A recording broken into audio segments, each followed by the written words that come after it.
a weird take. It's accurate. He didn't say the thing that everyone's saying. That's weird. Well, maybe he doesn't. He must not know the context. Only explanation.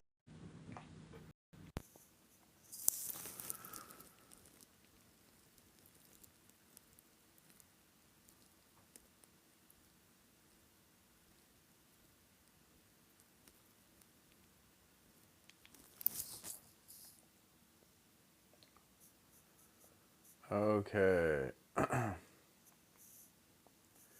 We have also said, however, that freedom can be expressed in obedience to God. Hence, the following argument might be advanced. The specific will of God stands behind the orders of marriage, family, work, or money. God has instituted these things. It is He who sets up the orders. In obeying these, then, we obey the will of God Himself. Even in the areas examined, we thus come back to the truth that obedience is an expression of freedom. My own belief is that this interpretation is radically false. It is so for two reasons. The first mistake, in my view, is as follows. When we obey the state or an employer, our obedience towards God is only vicarious. It is not direct obedience to the will of God, for the effective object of obedience is still the state or employer. Only as it were by ricochet can one speak of obeying God.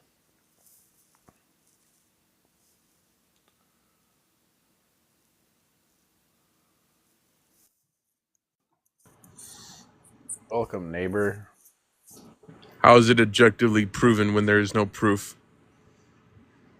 Because it's necessary for proof. So, unless you're There, saying, there's no proof for necessary proof. There has not been one single piece of evidence that has proven what any Bible has said. no, the transcendental argument for God proves the Bible because the Bible represents the God necessary. doesn't. There's no You just proof keep of interrupting God. me. There's no proof of the Son of They God. wrote. There's a book written on the subject. Okay, but that book hasn't been verified. You know how many books have been written on the subject? Of course, There's it has. there's over 500 different books of Christianity. So You can if only one book is theoretically the proof of, you can't verify anything without the Bible. That's the proof. yeah, you can. How? Archaeologists verify shit without the Bible. They digged up the bones Well, and you age kind dated of. them. The problem is you just like you kind of. So we're talking about justification. There's like two schools of thought. There's like empiricism and there's rationalism, but neither of those function unless God supports them. They function whether or not God does or doesn't support them. No, that's not true. Okay, you can think that, but So is I your can prove, right? I can prove how fire works without God. okay, but you're assuming that like your reason is self-validating. It's not self-validating. I can Okay, prove the so way that everyone else can prove. how do you The reason how, I can prove something is because everyone else can do it. that doesn't make sense. How do you know logic is true? You would need God to guarantee it. Logic is something of the mind. Everyone has a different understanding of what logic is. Logic is what we use to decide what's true or false. Yeah, and it's Okay? the And so how do majority. you know It's the that logic it's the logic.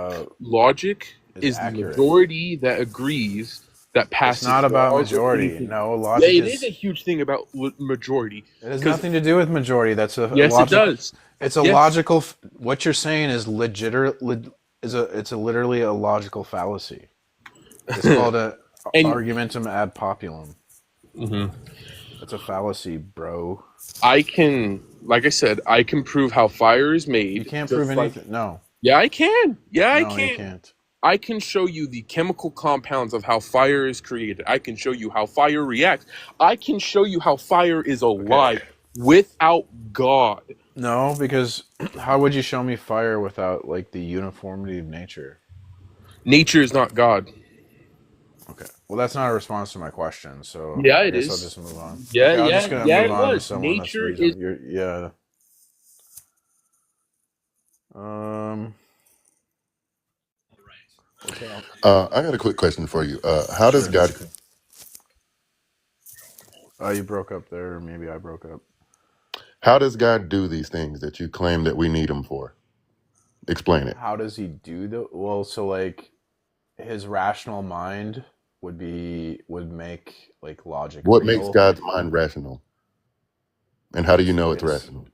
it's nature, and I know that because it's Nature revealed. isn't God, so try again. No, the nature of God's mind is rational, and that's How do revealed you know that? because it's revealed by God. So it's a circular argument then, and you made a fallacy yourself. You're very bad at Um, this. You're it's like not not. good at it at all. It's P It's Mars. not cert. You're like very, The very, very argument. bad at doing this. I need you to The understand that about me. argument. Well, what The would it mean argument, to be not the bad? demonstration, though.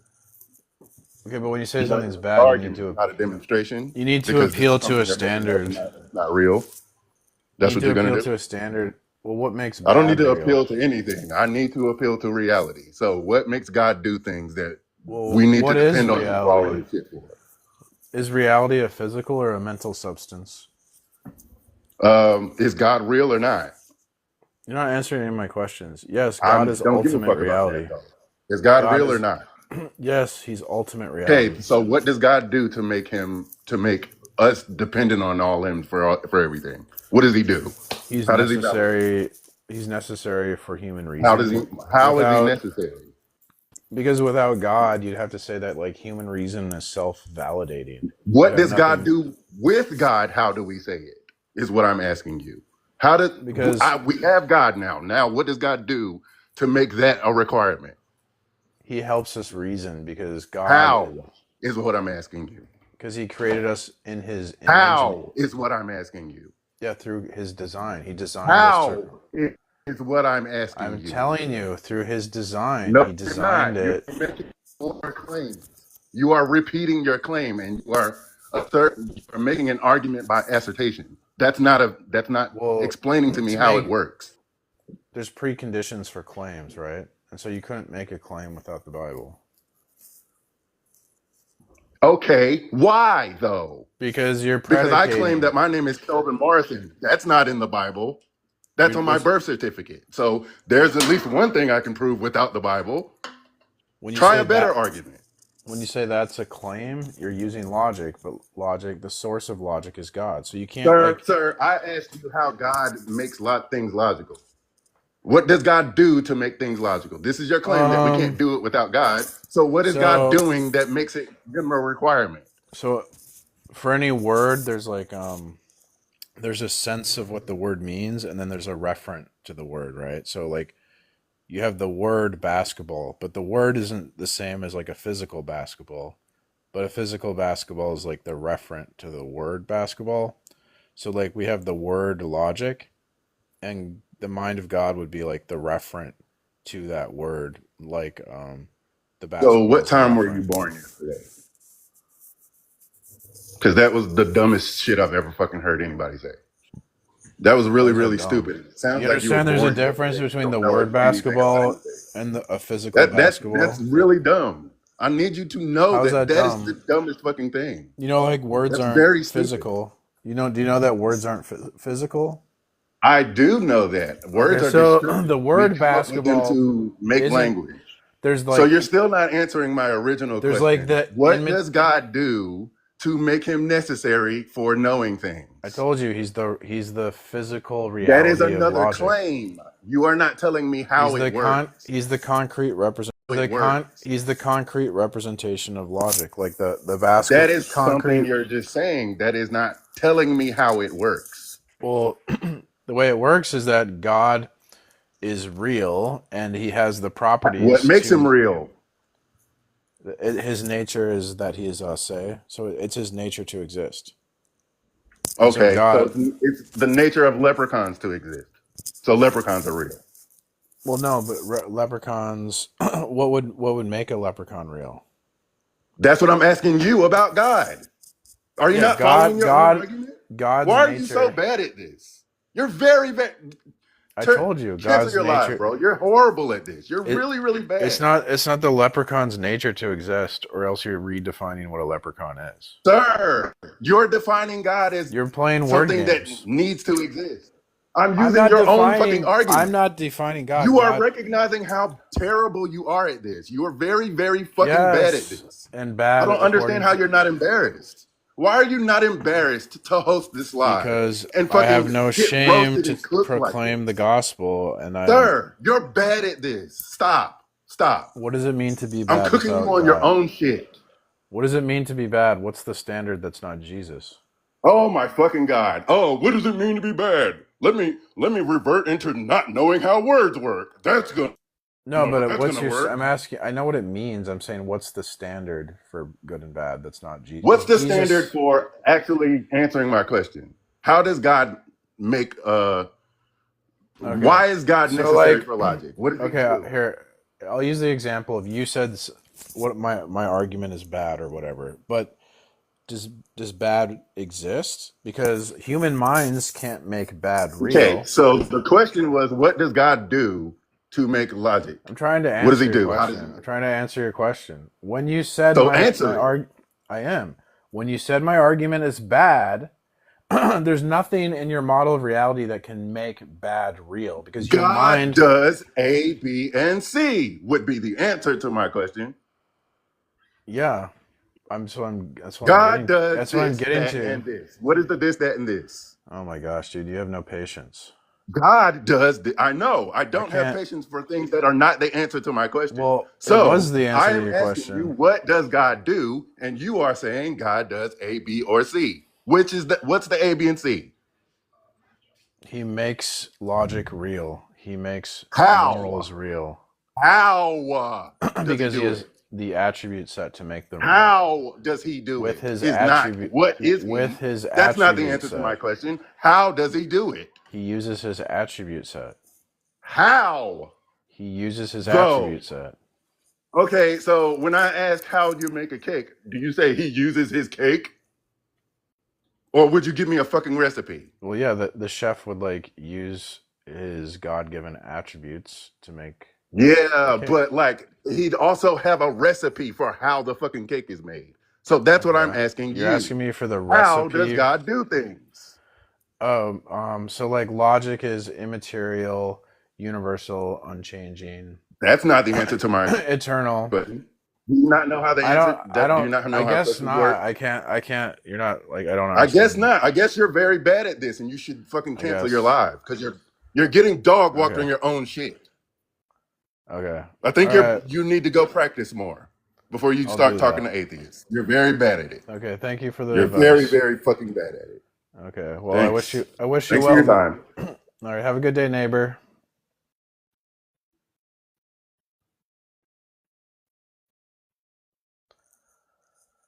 What a unique neighbor, huh?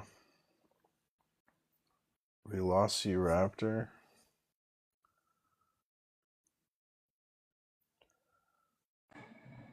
Welcome. Hello? Hello. Welcome, neighbor. Hi. Man. I'm entering it into this conversation on a whole different note. So I'm not here to argue that if there's a God or not. This idea that we're born inherently like that we're bad. Is that what I was picking? Is that what I was picking up on? Do you think humans are bad?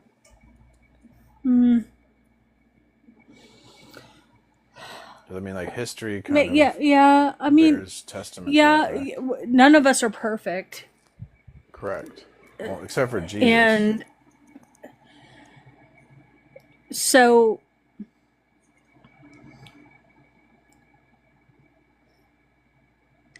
if God created us and and his son was Christ, how do we move forward? How do we become better if we think we're Um, bad? Because I think that's another part. I think that God wouldn't just let us be born. There is a better solution. well, I think of it as like some. I don't think of people like there's good people and there's bad people. I think like everyone's a sinner, and there's like some people who are humble and admit that they're a sinner, and then there's like the people who think their poop doesn't stink, and like that's the problem. I think we need humility. I think we have to stop like trying to justify our need humility. I think we have to stop like trying to justify ourselves and admit that only Jesus can justify us, that we'll never be able to justify ourselves, and that it's okay to make mistakes because everyone makes mistakes, and we're forgiven by God, and as Christians we forgive others, and we're covered by Christ's sacrifice, so it's okay. Yeah. So I like you and I are completely aligned on pretty much everything you said. I just, I mean, there's a big part of me that wonders, is there a bigger, better part of God that we don't understand? Because we are human and we wake up every morning and we try to be good and sometimes we still make mistakes. You know, Yeah. it's hard because those things happen. You know, I've told a white lie because I didn't want to hurt someone's feelings, and I guess I'm a sinner because of that. Well, I'm not gonna. and you're a bad friend, right? Because Well, a good probably, and yeah, to be a good yeah. friend. See, You're, but we're afraid, but right? You're afraid because if you hurt their feelings, you're well, afraid no, that I they can might not want to be your self-diagnose that. Like I they get might it. not want Like to be your friend. I don't want to let someone down. I don't want to hurt someone, Well, they and also might they might I sacrifice myself. I end up sacrificing my no, own. but you're also afraid. What if they stop being your friend, right? Because you say something they But don't like. I've lost a lot of friends, and I'm an actual like, Uh-huh. and it wasn't because I was being mean. I've lost a lot of friends. I've dealt with hurt. Yep. You know, it sucks. I just I'm just on an endless pursuit to try to figure out, okay, well, if like in my mind, and I don't know science, okay? I know that I'm a human. I'm a stupid human. I really am stupid. I don't know science. I don't know. I can't. I don't have any superhuman qualities. You don't have to be smart. Yeah. And that's one thing that I've had to. That was a self realization.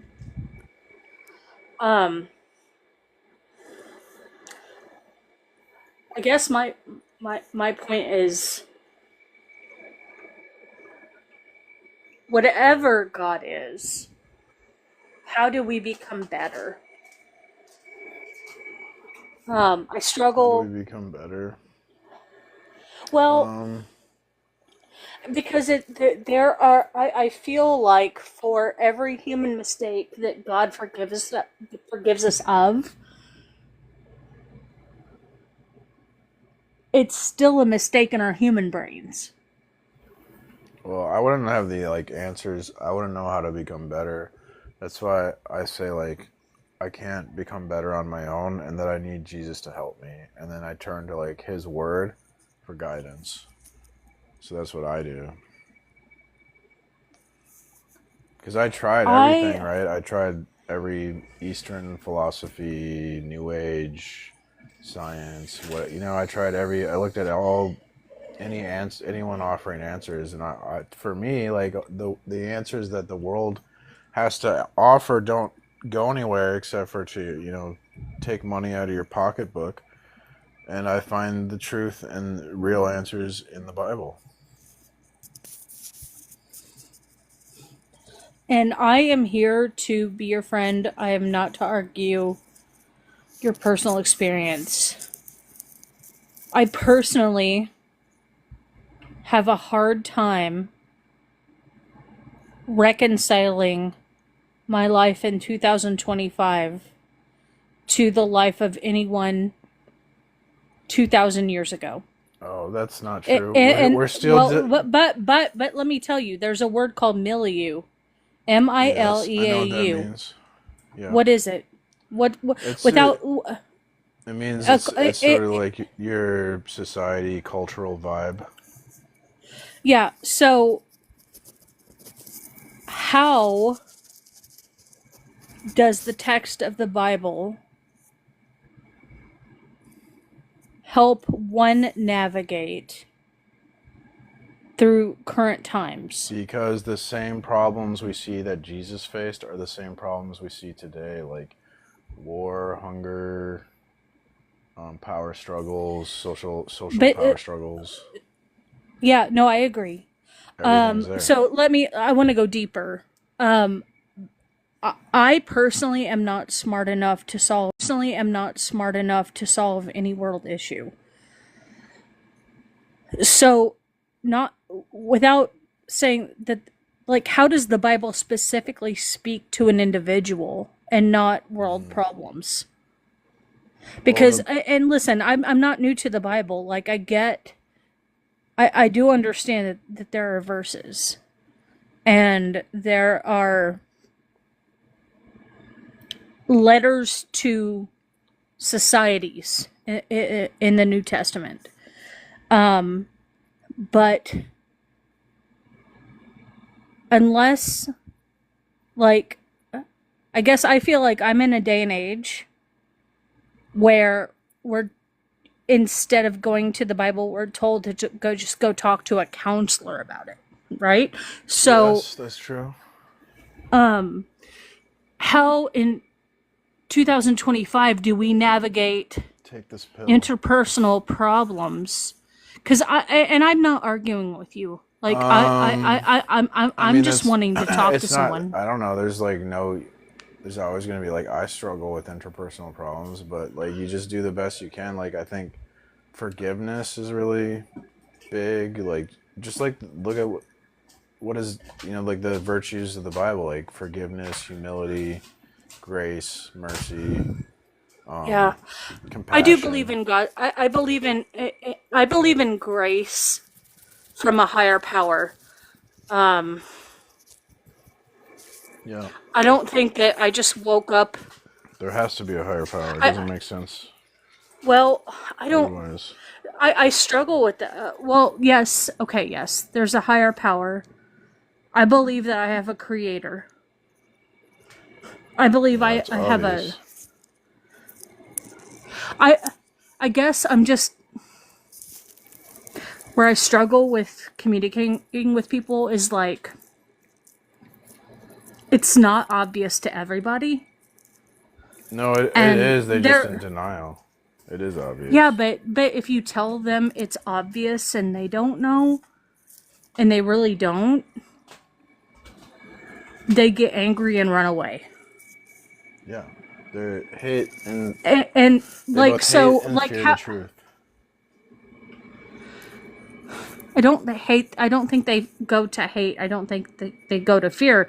I think that sometimes all the we time. end up. Well, I'm sure you do. I don't disagree. I'm telling you from personal experience. Like I personally felt lost and alone. I didn't feel hate. I didn't feel anger.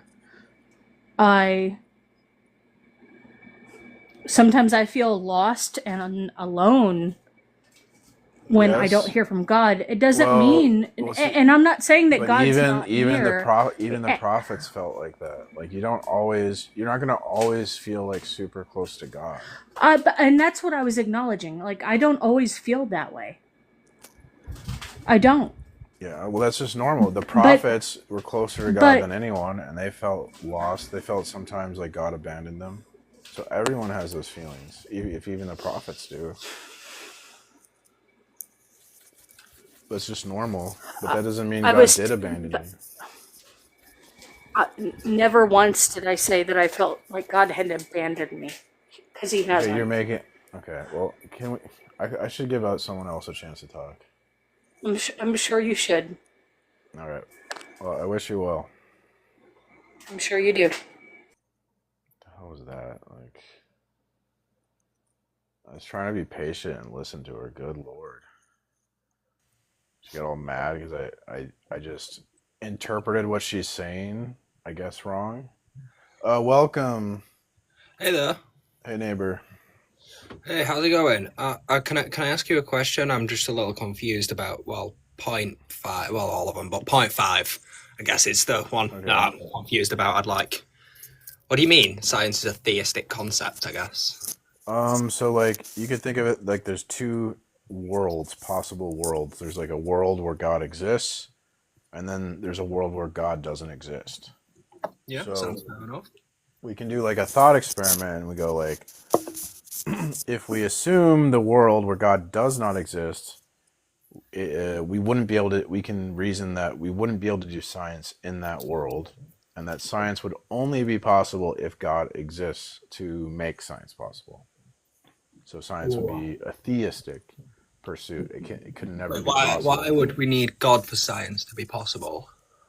Because science is the idea that the nature has this sort of rational order and patterns that we can discern with our mind, and Yeah, but it's only like so good because it works. It's not because of some almighty power that we give it. okay, but like if there's no God, then there's no intentionality behind the universe and behind creation. And without intentionality, you wouldn't be able to. The patterns and order that science studies would not be real. They would just be imagined in fantasy, like a No, because it would projection. still work, regardless of You're if not they. understanding what I'm saying, apparently. I don't think I am. This is why I asked about this specific point. Science is a theistic concept. Yeah. You know, you could still Okay, so like you understand. maths or not, What? you could still do the maths. Yeah, but when you like touch a hot stove, it burns your hand, and then you think, well, I'm not going to touch a hot stove in the future because it'll burn my hand. You're Yeah. making a connection there between a future observation and a past observation. But the problem is in science is about like sense data, empiricism. Well, is the future observation in sense data? When you think, oh, in the future the stove will burn my hand, you believe that, but you have no sense data of that, so you have no justification for that belief. I see what you mean. You So say that's where God comes in. He connects those events together. God connects them, so you would be justified because God orders and patterns the world in that these things, the future resembles the past, according to God's will. okay, all right, fair enough. It's an interesting way of looking at it. Science being a theistic concept, but I get what you mean. That if you're saying that God is the truth, then science is on what unveils the truth. Therefore, you know, No, I'm saying science couldn't get off the ground without God because it relies on like this belief in these patterns and order in nature, but there's no justification for that belief outside of God revealing himself to us. no, but the justification is that it works. It's not like That's God. not a justification. No, it is. If you're trying to build a house and you stick the two bricks together, that you don't necessarily need to understand how the glue works. You just need to get that they stick. No, you don't get it because when you say it works, you're begging the question because you're assuming that it the results you're getting are good. That's what's in question. No, Like but if you've designed a car and you're designing it to go, you assume it works because it goes, not because. yeah, you're not understanding. I know. I'm struggling a little bit. That's all. I thought I'd ask. Yeah, but it's just works doesn't get you to justification. It's because that begs What the do you mean question. justification? That Um, listen, Oh, religion's a real tricky subject, and trying to phrase it into human words that they can understand is never exactly an easy thing. I'm just trying to. like I just like to learn how other people think. I guess that's all.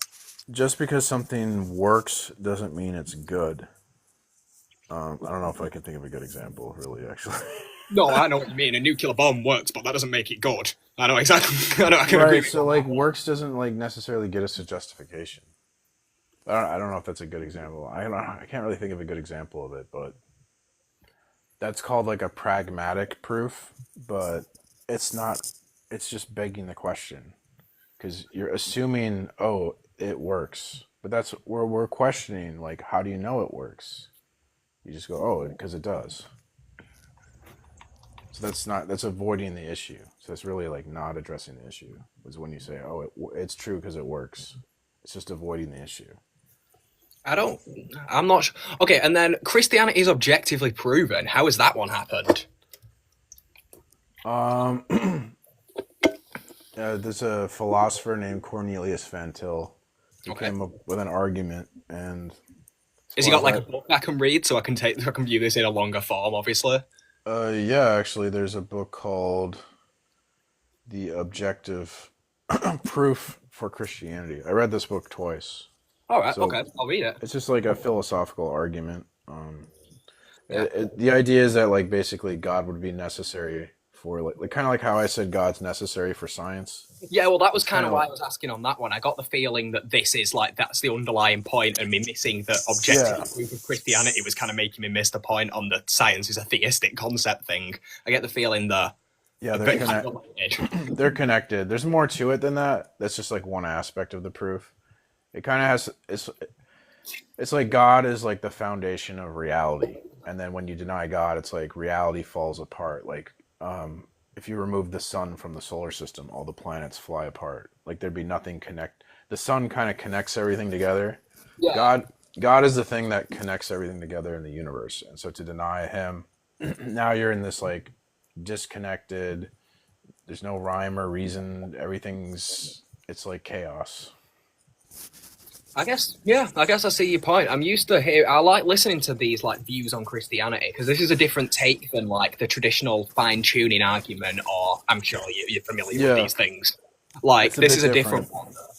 It's So because it's almost trying to talk it into explanation, into reality. You know what I well, mean? You've got to explain how life is so so complex and this and that you in gotta order to understand why a god is necessary, or if that makes any sense. it has to do with like think about like evidence. So evidence doesn't interpret itself. So No, it doesn't. we use what we call like a framework, or so I like to call it like a paradigm. Yeah. You use a framework to interpret evidence. So God isn't just like a piece of evidence. God is a framework to interpret evidence because he's the source of all existence, truth, and value. So you can't argue for God like the approach with like fine tuning is trying to treat God as if he's like a fact. He's not like a Yeah, normal yes. If the fact god's some kind of divine knob twiddler, it doesn't really add up because to he's me. not like a regular fact. He's like he makes facts true. So we Yeah, have I to get. argue God as a framework, not God as like a piece of evidence that needs to be interpreted. I see what you mean. I see what you mean. You're saying it's like where truth comes from. Right. So it's more like the framework than like just a normal fact of the universe. Does it not? Does this and this argument doesn't necessarily? I feel it's a slightly bit circular, but I guess trying to explain it Well, all. Well, God, it is a little bit. so there and then this is like philosophy 101. I'm not really good at philosophy. I'm not And good at I philosophy. It's not I my hate strong to get suit either. into This it. is why I'm taking it with such openness. I hate to get into it because like I think the audience is kind of like glaze over their eyes when I start talking about philosophy. But so there's a distinction between there's arguments and then there's assumptions. So with the argument is not circular, but within the worldview or like the framework itself, there's going to be circularity because we're talking about like the principle that we used. So everyone has a verification principle. A Hmm. verification principle is like the supreme court of like what's true or false, the final authority of what's true or false. The final authority on truth is always going to be like inherently circular, because if it's not circular, it's not the final authority. But that circularity is within the assumption; it's not within the argument. So it's I see. not It's not like a logical fallacy or something because it's I within see the what you mean. assumption. I see what you mean. Your chat is not happy with me listening and hearing you out. They really want me to be debunking you right now, don't they? Yeah, see, because I kind of like my whole thing to get views is like I'm trying to get people to not like me, so that's kind of my. Yeah, I get you. I was like, you can either be popular or you can be hated, and then I went the hated route.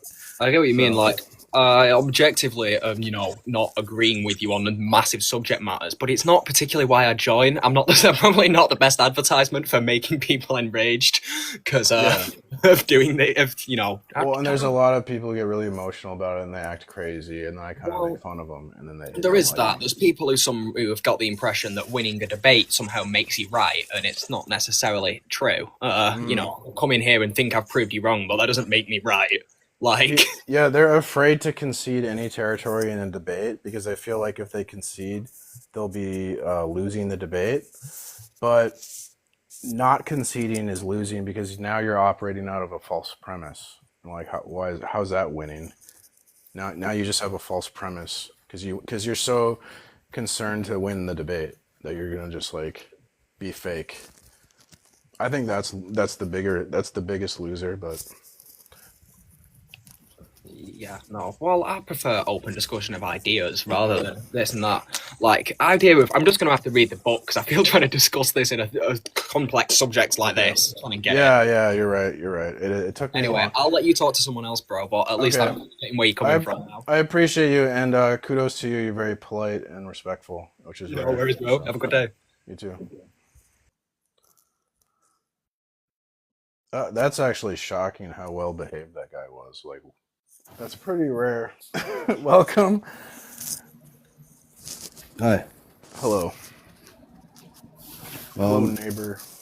atheists think they're rational because of a lot of things we're indoctrinated to believe from a young age, like outer space and the Earth being a big spinning ball of water, and dinosaurs, and all this stuff that science makes us think. You have to be an expert to understand reality. You can't trust your own two eyes. That leads a lot of people to atheism, and it's by design.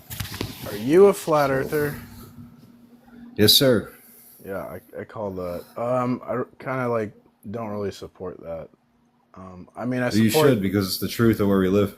Well, I support your right to be wrong. I think it's kind of funny how people treat you. Not guys like wrong. heretics. It was started by Pythagoras, an early Freemason, and that's why 33 is I know. orange is 33 in Pythagorean gematria. That's why astronauts wear orange, for example. And if we look at Samuel Robotham's grave, we see the signs that he's a Rosicrucian, and all the big flat Earth, famous flat earthers seem to be connected to Freemasonry. And Well, Rosicrucians know the Earth's flat, so do Masons, so that's not a surprise.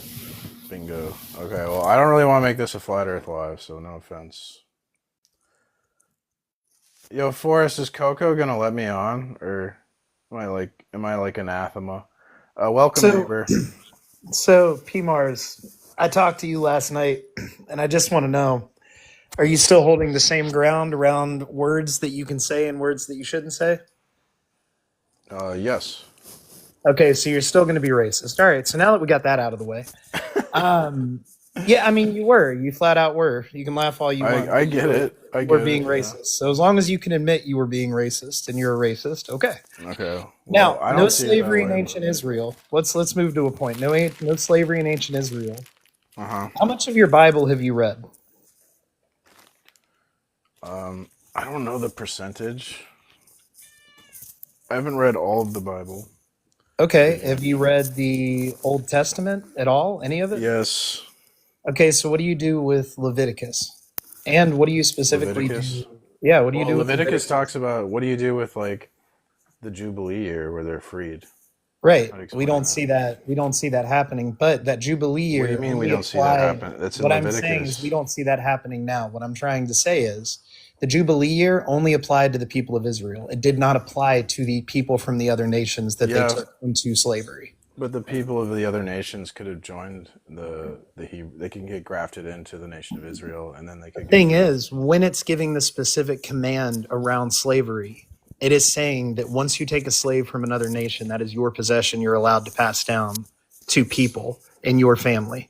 and it stays within your No, but possession. there's a year of Jubilee. You're ignoring that. It doesn't And matter if there's a year of Jubilee because I'm why not? telling you, if we But they pull, do you can want to they pull can up go the free. verses? They go We free. can pull up the verses. Here, let's pull go. up the verses. Let's do it. We don't. I'd rather not. We No, all why know wouldn't divorce you? It's the because Bible. we've Why all don't you want to read pull up because the we've Bible all verses? we all know I'll get what the verses you're context. talking about. We all know I what mean, you verses. clearly don't. You're What verses am I you're talking taking about it then? out of context. You're I'm not. ignoring I'm it. going to get the You are. context You're for you. ignoring I'm what I'm actually going to saying. pull up Is the there a chapter. year of Jubilee? Sir, I'm going to pull up the chapters for you so we can have all the We context. don't need to. I know the Why? chapter. But clearly, okay, what are the chapters then? What chapters am I referring to? Leviticus 25, probably verses like 44 and 45. All right. So, and earlier in Leviticus, in that same chapter, they talk about the year of Jubilee, where they set slaves free. So how can I understand that, how but can what you I'm own telling someone you as is, property if they're being set why don't you free? want to pull up? It's actually not Leviticus 25, but why don't you want to pull up, right? So the year of Jubilee, we see that in Leviticus 25. But my question for you is, why don't you want to pull up the verses regarding slavery? You keep saying it's out of context, and what I'm telling you is, let's bring it into context. There is no slavery. So the Hebrew word there is eved, and it's most commonly translated in the Bible as servant. So, But it is quite literally slavery, though. When we look at it, biblical scholars agree. you would have to that it's justify. model No, slavery. no, they do not. No They one says. do, No, though. they do not. That's the. Tell me how you know they don't. Have you studied biblical The scholars? word that's used there, yes, Peter J. Williams, Dr. Peter J. Williams, he says that they should either translate eved always as slave or always as servant, because when they what they're doing is like confusing people like you. So But they're not. he thinks Because what we- servant he thinks servant is a better translation, because all this word means is there's like a position where someone like has authority. It's just a relationship where someone has authority, like Right. So over someone let's else. read the context. I'll So start there's from nothing verse 35. there's nothing wrong with that. Like Oh, would well, you let's would read you the say context. would you Let's say find out. would you say the United States Constitution condones slavery? Yeah, I would say that the United States Constitution does condone slavery, Okay. specifically in the 13th Amendment. Okay, that's insane. Okay, you're just a crazy person then. Talk to you. Welcome. Hey Mars, it's been a while. Hey neighbor. I How can you kind of hear been? an echo. I've been doing great. Oh, that's good to hear. Do you want to address point number 4 with me? Sure, but like it's kind of obvious. So what's your definition of sacrifice? I don't really have one. So you don't have a definition as to what sacrifice is, but you've got this as a No, point of contention? I don't really care about definitions. Okay, so what is your understanding of a sacrifice? You like something you give up or you lose for something else. Okay, so what is the point of contention as to why abortions are impermissible? Because humans are made in the image of God, therefore human life sacred, and abortion would be taking a human life. So you're taking something God values. Are you a Trinitarian? I am. Okay, so how well versed in scripture are you? Very poorly. Very poor. I'm very dumb. I was kind of expecting more for Darth Dawkins minion, but it's okay. So, are you familiar with Leviticus 25, 45, 45, Leviticus 25, 44, 45, Leviticus 25, 45, 8, Exodus 21-7, Romans 12-4, Romans 12-8? It's hard to respond to Gish Gallop. Gish Gallop, but I'm these are your familiar with like inscriptions. some of those verses, not all of them. So maybe you should not be hosting TikTok lives if you Oh, are cannot you the actually have a arbiter? What a standard No. are you appealing to say that? Well, see, my standard is, right, so I will have a discussion from a secular framework, not a theist point of view. Now, How's that possible? How is that possible? Well, what you need to do is Because you secular need to. metaphysics is broken, so you couldn't even like talk. Because you don't have to use metaphysics to communicate. Oh, but when did I ever speak about metaphysics? Anytime you speak, language assumes metaphysics. No. So what you've now got to do is Incorrect. That's what Frege said. Because every word, there's a sense of the word and there's a referent. The referent would be ontology. That's metaphysics. yeah. So what you've now done is right. You've made an empirical claim, but you need to substantiate why secular framework is broken. So what you need Because to now you do can't is account. you need You to can't have evidence. unity. There's nothing connecting anything. Yeah. This is already bad faith and facetious. So what How's you've got that to bad now. face? I never said bad faith. I said bad faith. Oh, So how's it bad faith? yeah. So what you now need to do is you've made the empirical claim that atheism is irrational, that we cannot substantiate our claims. So what you've now got to do is, as you've made this assertion, It's not is you've got to now empirical. underline as to why God is real and why I should value this existence. Well, you already believe in God, whether you admit it or not. It's just a matter of like, do you want to live in denial or do you want to be authentic? Because to even ask for like evidence, you're assuming that there's like these rules, and if we follow the rules, we get to evidence proof. Assume or objectively It's follow baked by. in. Yeah. Because if we no, I'm sorry, but if we only assume, this would be agnostic. But now your claim is, if said so God not is listening real, to me. therefore everything is justifiable, therefore everything you're not has a listening to purpose, me. and everything has a Can purpose. you listen? When you ask for like a proof, you're assuming there's like rules that if we follow the rules, we can prove things. And So- there are. Can you Rules. agree? Can you agree that in a Trying to make, can I theist? make my argument or not?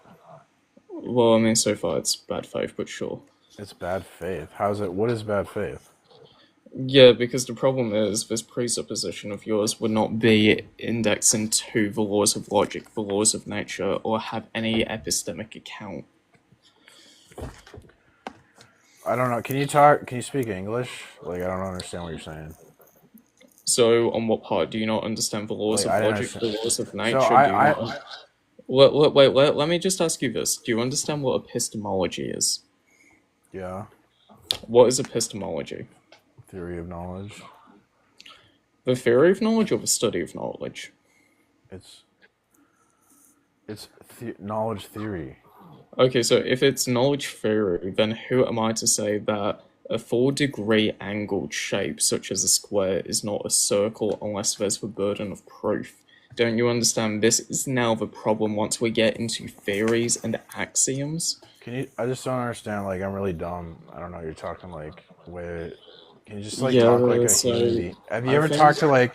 Have you ever talked to like a human being in your life? I have. Yeah, can you talk like that? Like, pretend I'm a human being and then talk to me like I'm a human being. Okay, so when you ask for proof, there's like rules, baked in assumptions that we follow these rules. Are you with me on that, or did you disagree on that? Yeah, so when it comes down to rules, the modality of this would be, are you applying What a is normative? Can you? I don't know. Can you? I don't know modality. What does that mean? Yeah, so what you're now doing is, so if I was to say that there's Can you this- just talk, these- dude? I asked you to talk like a. Can you talk like a normal person? Just and, talk like a and normal I'm person. I'm trying, I but the can't problem understand. is, I can't understand. yeah, Speak and English. I'm breaking it down, You're for not you. though. You're trying to like. No, You're trying to talk in a I'm way that's trying. like no one can understand what you're saying. Like, stop doing that. Alright, so are you proposing X is wrong because if X is wrong, then that therefore must Dude, be X, why X is wrong? what are we talking about? We're talking about tautology. You're not talking like a normal person. You keep trying to talk like a philosopher. Can you just talk like a normal person? Okay, sure. So, with point number 4, I first came up and Oh my asked you, God. could you... No, what... Hey Mars, I'm trying to have a conversation with you. I can't came do it, up and- dude. I just can't. You got me. What a unique neighbor. Forrest probably dipped. He's still here. Did Coco say, am I allowed on Coco's or not? Hey, boys, what's up? Am I allowed on Coco's or not? Wait, what? Am I allowed to debate you on Coco or not? We had a discussion at length, and I believe that you will be allowed. Oh, God. But we're not. Yeah. Well, thank the God that I don't believe in, but I was hoping he wouldn't allow me. wait. Why? Because you know you're gonna lose? Oh, because I can't stand his platform. It's so amateurish. And you have 6 rage bait. It's not rage on the bait. If you background. think it's rage bait, then the truth triggers you, I guess. Okay, define sacrifice right now. I can't. I don't really define. Sacrifice is literally the action of unaliving something to a god. That means that by definition. Okay, that's semantic. He says abortion is child sacrifice. So Jesus. How many Hail Satans are you saying? 666. 666. Abortion is child sacrifice. That means God aborted Jesus. Did he not? No. How did he not abort Jesus? I think at that point it's murder. You look at it like that. He's definitely not a child. It was like a. I don't know. Like, that's just really dumb. No. I don't even want to talk to you. Stop.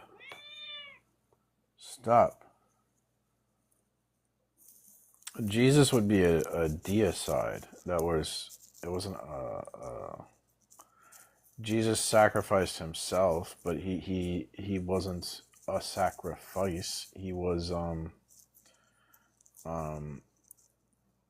like he was a sacrifice to Christians, but he wasn't a sacrifice to the Romans and the Jews didn't sacrifice him. They that was like a capital punishment. They didn't know that Jesus was, or they denied that Jesus was God. So they weren't like, I don't think they were trying to do some sacrifice when they put Jesus on the cross, although he became a sacrifice for everyone. That was not their intention. Their intention was to get rid of a troublemaker who was causing issues with Jewish and Roman authorities. No, Forrest, I can't talk to you. That was just so low tier. Like, I can't even.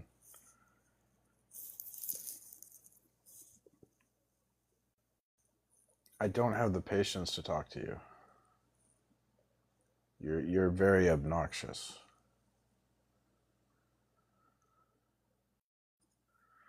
Okay, so the first mistake in my view is as follows. When we obey the state or an employer, our obedience towards God is only vicarious. It is not direct obedience to the will of God, for the effective object of obedience is still the state or employer.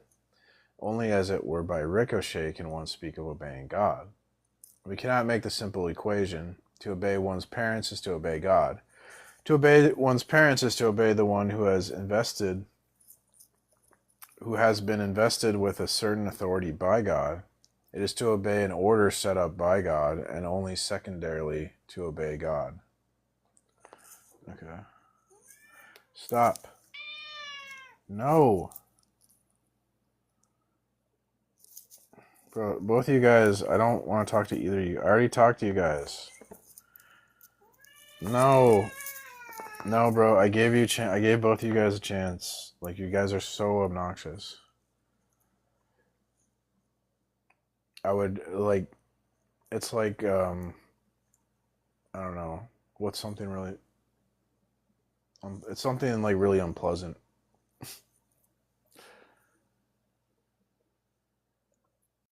Talking to you is very unpleasant.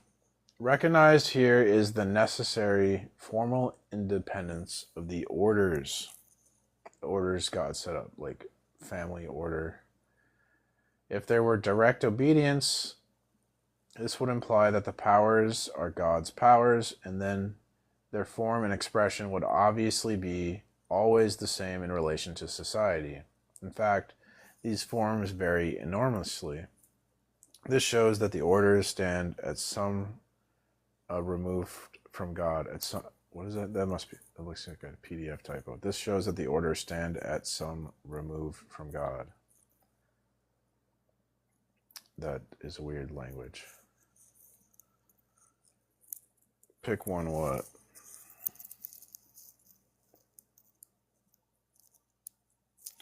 No, I can't make an analogy. I'm not good at languages.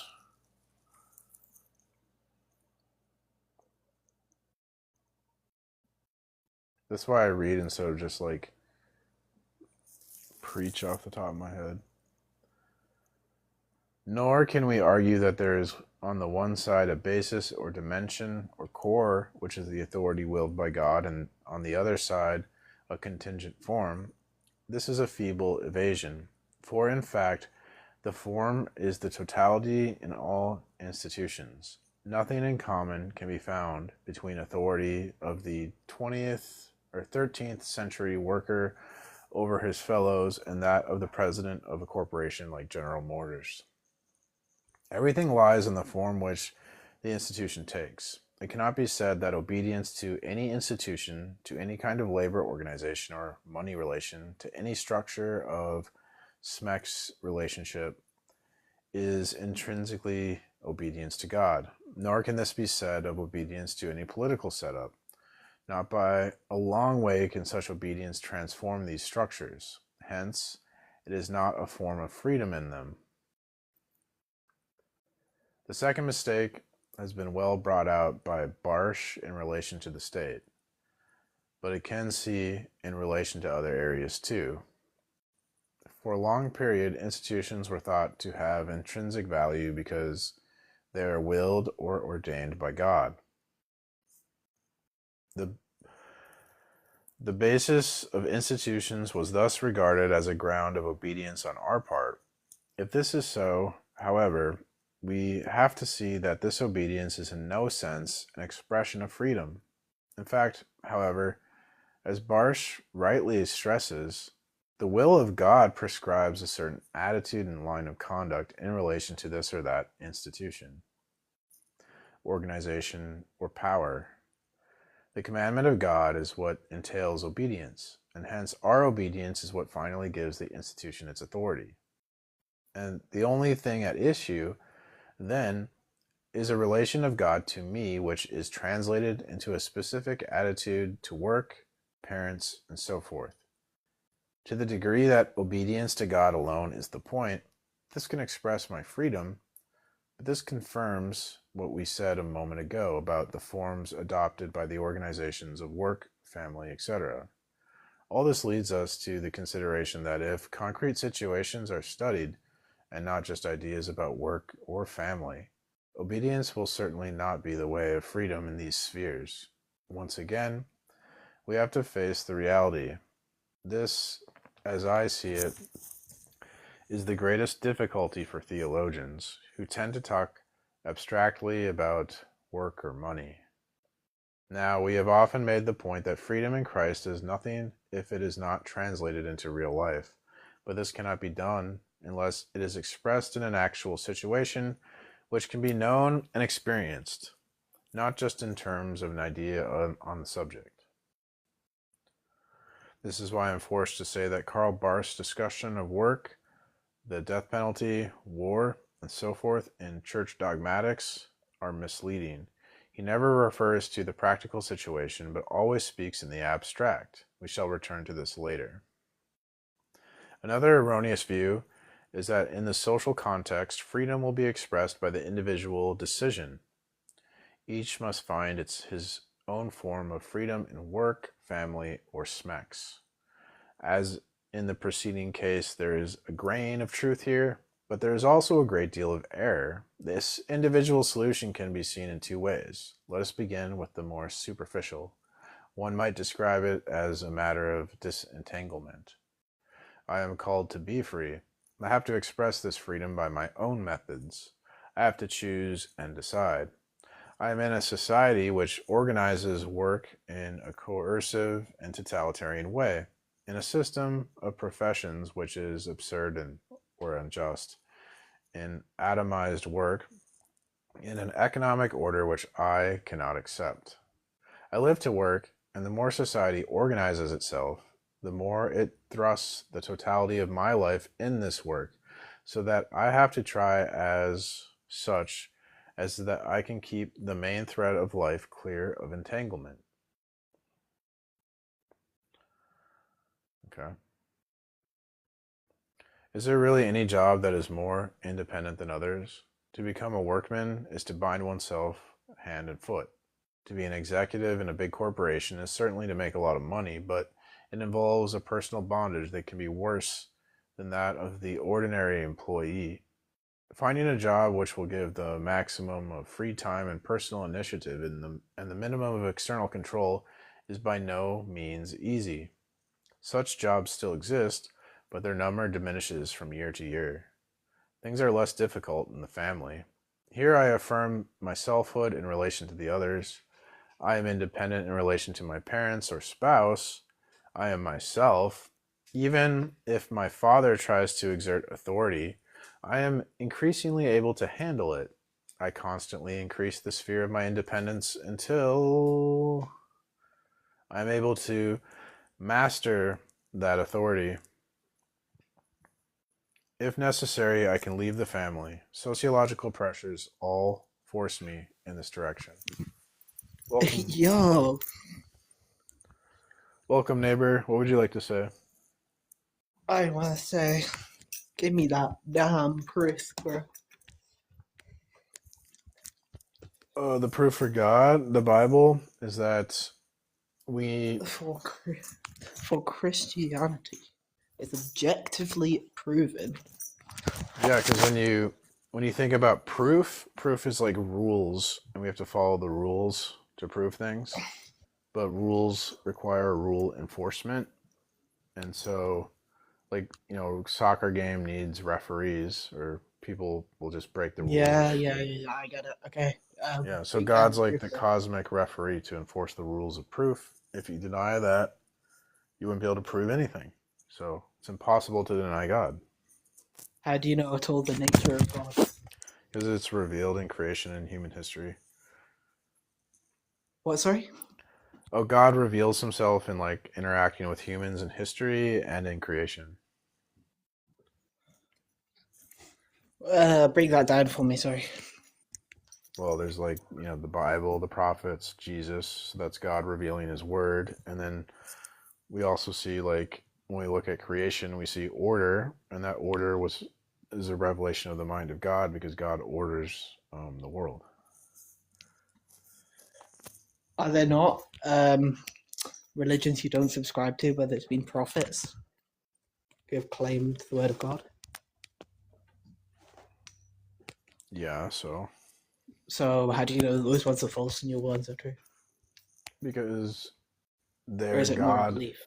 none of the other gods that have been like proposed have the unique and necessary attribute set of Jesus. So that's how we know Jesus is who he says he is.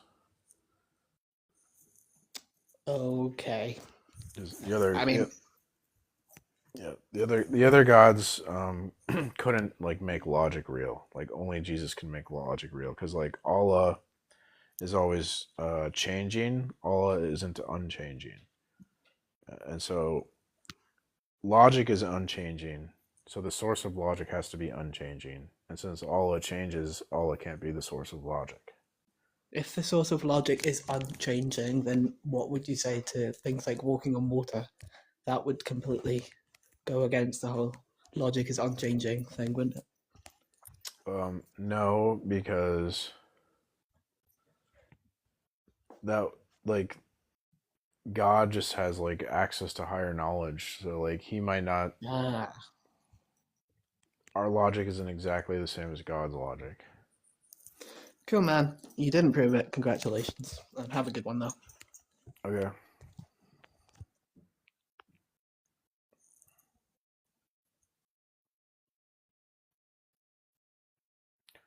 I wonder how you prove something without God as the cosmic like police that enforces the rules. I wonder how you prove anything. But okay.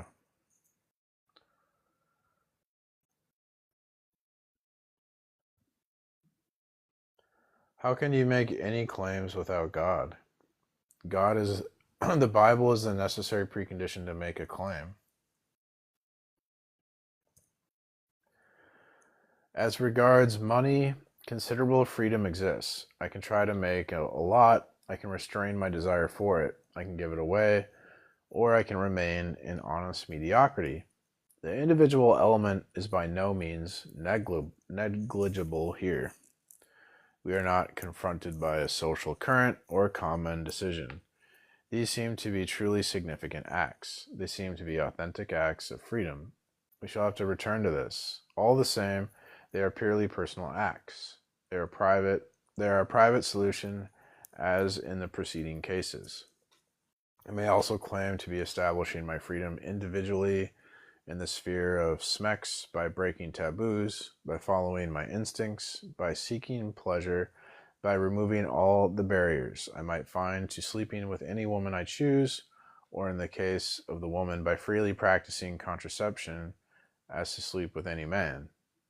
Here, however, as in the case of the family, my alleged freedom amounts to little more than obedience to the sociological current. It is indeed extremely important to dispel the illusion that we have a purely individual operation in any of these areas. Individual choice seems to be the most important thing. I can spend money as I like. I can choose my own profession. It is the place of my own decision. Now that family planning is available, I can have what children I want. What better sphere of freedom can there be than this? This impression is false. It is remarkable that Barth develops his thinking along such lines as these. At some length he describes the choice of vocation as a free choice. He has many fine things to say in this regard on the basis of the idea that there is real freedom to choose one's job, but all this applies to a liberal and individualistic world, to 19th century society, and it pains me to have to say that Barth's deliberations here are no more than academic hypothesis. They completely ignore the internal and external transformations of this choice. In particular, they ignore what might well be the most important factor in modern society, namely, inner conditioning by means of psychological pressure. We think we can spend money as we like, but in fact, advertising makes us spend it in a way which is good and useful for a society of mass production. One of the great economic illusions is that the consumer rules the economy. In reality, the producer does. The consumer is brought into line with production by advertising. It might be argued that we are free to resist this. I reply that the cleverness of modern advertising techniques makes such resistance very difficult.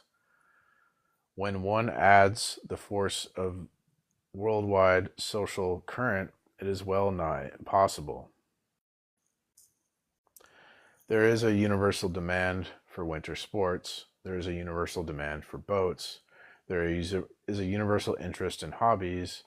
There is a universal demand for gadgets. There's a universal clamor for plastic objects. In no sense do we really spend our money as we choose.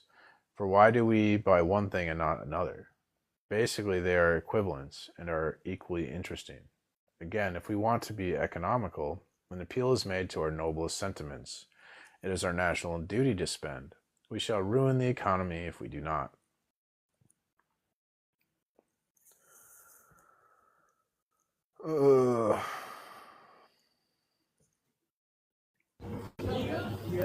Welcome. Hello. Hello, neighbor. What would you like to say? Yeah, so I was just interested in hearing your argument on how Christianity is objectively proven. So, the argument has to do with like how we even interpret evidence, and I would say that like God would be necessary to interpret as like a framework to interpret evidence, because without God, you just have to rely on like you'd have to say like human reasoning is self-validating, but that doesn't make any sense. So you'd have no, without God, you'd have no reason to trust your own reason, basically. Well, that doesn't. Well, no, I'm actually just asking for an argument that would entail the proposition that Christianity is objectively true. Yeah. I'm not interested in some sort of like presuppositionalistic argument or transcendental argument to establish why Christianity is more, you can say, pragmatically sufficient than not believing in Christianity or whatever. No, that doesn't have nothing to do with pragmatism. It's a transcendental necessity. So you would have to use a transcendental proof because guess what? God is a transcendental. You can't use like an empirical or rational proof. There is no such thing as transcendental proof. As far as I know, proof is just There's no such thing as transcendental proof. You don't know what you're talking about. That's just grossly. I've heard of transcendental like justification or maybe evidence you can call it, but proof, I think, as far as I know, is only An argument is a proof. An argument is a type of proof. Product. Arguments sound are inference. proofs. Arguments are proofs. A sound inference would be proof. Not all arguments are proof. Yes. There are inductive arguments as well. Yeah, I could use like a disjunctive inference, right? Where I could say like, Mm-hmm. you either reason with Jesus or you reason without Jesus. Reason without Jesus is impossible due to epistemic But I agree. bootstrapping.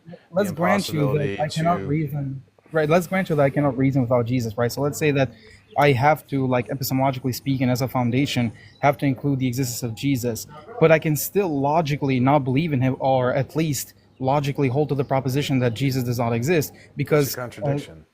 it's not a contradiction because How not? foundational beliefs are axiomatic, not propositional. So in that sense, you're not making the proposition that Jesus does not exist and he exists. You're only making the proposition that he does not exist, and the other is just a foundational axiomatic belief. So it's still Well, coherent. no, For example, so- scientists are actually, there are a couple of scientists who Jesus would be the referent for propositions. What would be the referent for propositions without Jesus? What do you mean by reference for propositions? I don't think that He's statement the makes any truth. sense. Jesus is the truth.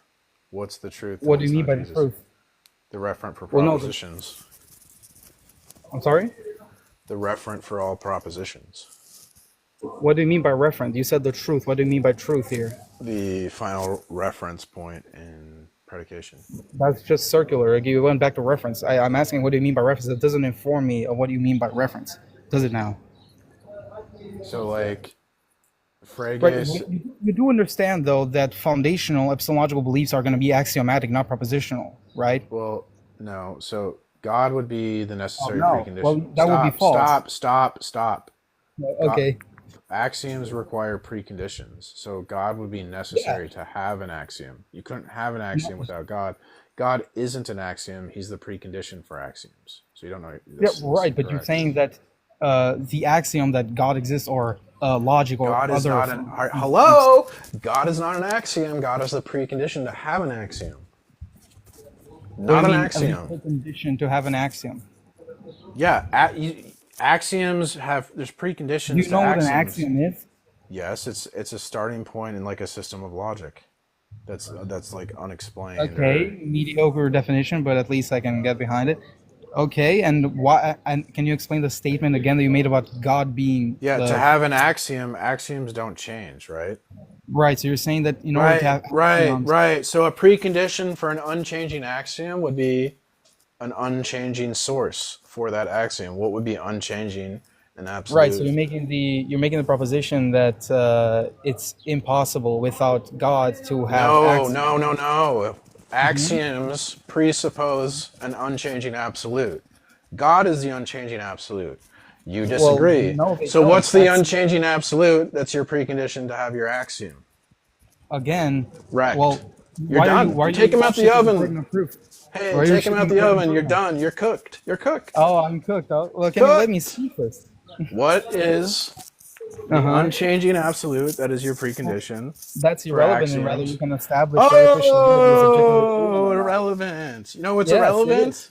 My position is irrelevant, or rather you can justify yours or not. Okay. So. Oh, yes. So you're using God's logic to deny the source of logic, and that's okay. Absolutely. That's going to be just Yes, a reductive so- absurdum.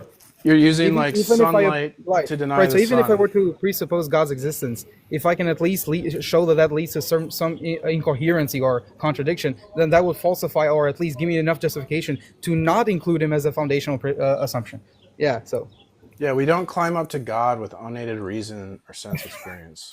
yeah, you're just We giving just now like if dumbass all we had responses that literally have if nothing all to do we with had was anything. unaided reason and sense experience, we'd be stuck with guesswork, projecting our own I limitations can. upward. I'm sorry to interrupt. Can you repeat that? I can Christ- listen to the last part. Christianity teaches that God has spoken objectively and historically through special revelation, scripture, and Mhm. generally through creation and conscience.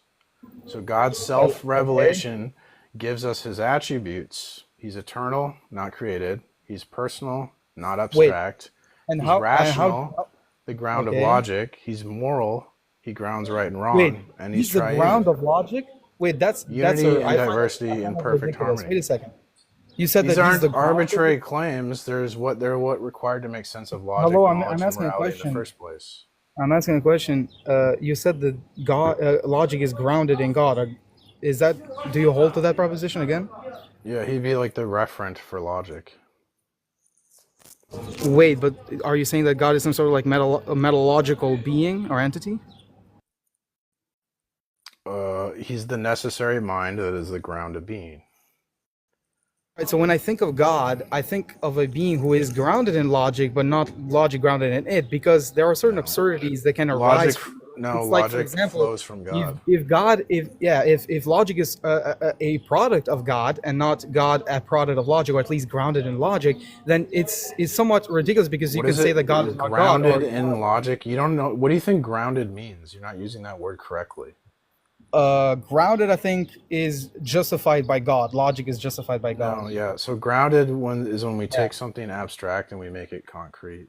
Yeah, but I That's what it think means to be God grounded. would So you're not using that word concept. correctly in the sentence. Hello? Yeah, I'm using it correctly. I'm saying that You're the concept okay. of God can only And be now you're in comprehended. denial. Now you're okay. So Hello? here's the Can I problem. respond? Do No, you want to because listen to my response? no, because you're using Okay. words incorrectly in the sentence in a desperate attempt to sound You just intelligent. agreed with my. But You in just agreed with my reality, definition.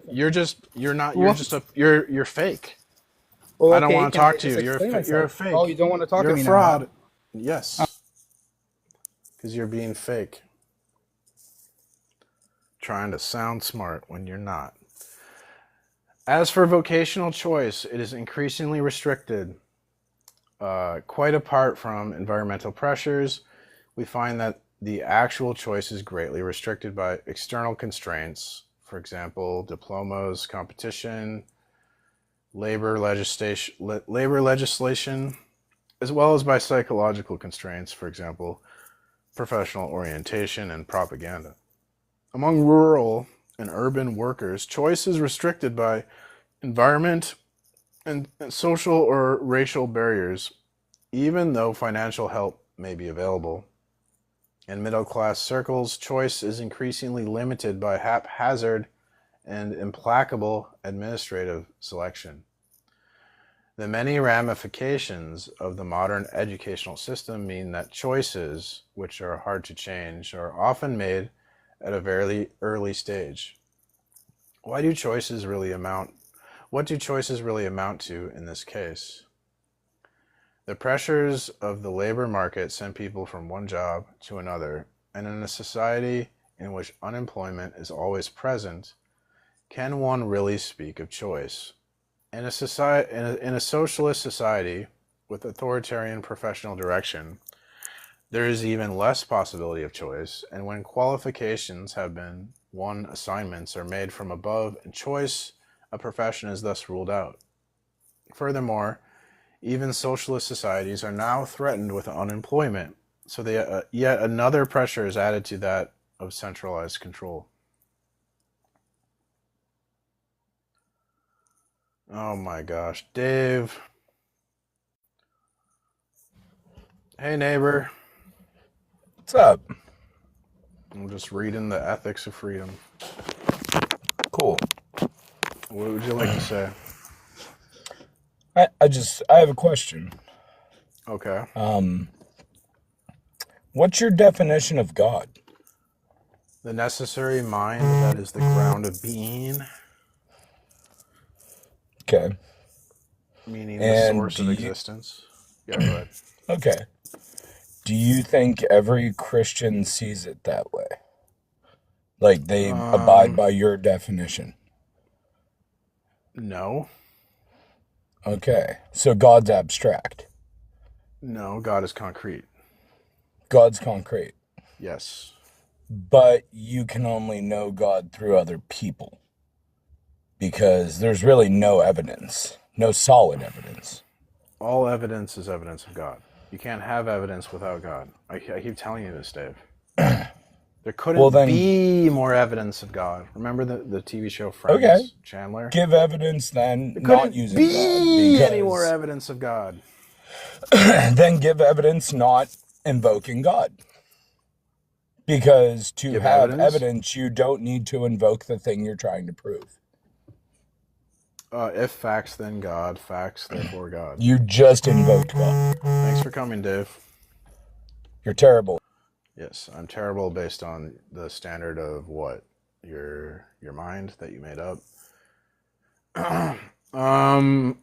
So if we still believe that the choice of profession is free in spite of the force of propaganda, we shall find it hard to maintain this. When around 1958, great stress was laid on the need for science, and the future possibilities of scientific career were extolled, the number of students in this area increased rapidly. Later, when it seemed that the field was becoming too crowded, the number leveled off. Yeah, that's what happened with like computer science too, I think. In the 2000s. Dave, I don't want to talk to you, bro. You just like ignore what I say. It's annoying. And you do this all the time. Every time I talk to you, I keep giving you chances. I keep forgiving you. And every time you ignore me. If one adds to all this the increasing need for retraining and readaptation, even in limited fields, and the revision of priorities according to global economic decisions, it will be seen how illusory is the idea that professions can still be chosen. Naturally, what Barth says about the divine determination in this regard is still true and incontestable, but what he says about the free responsibility of man is completely anachronistic. What does that mean? Outside of time? Is he saying like dated? So like 1980s, belonging or appropriate to an earlier period. Yeah, I was right. Hell yeah. Hell yeah. I just imagined that definition and then it was true.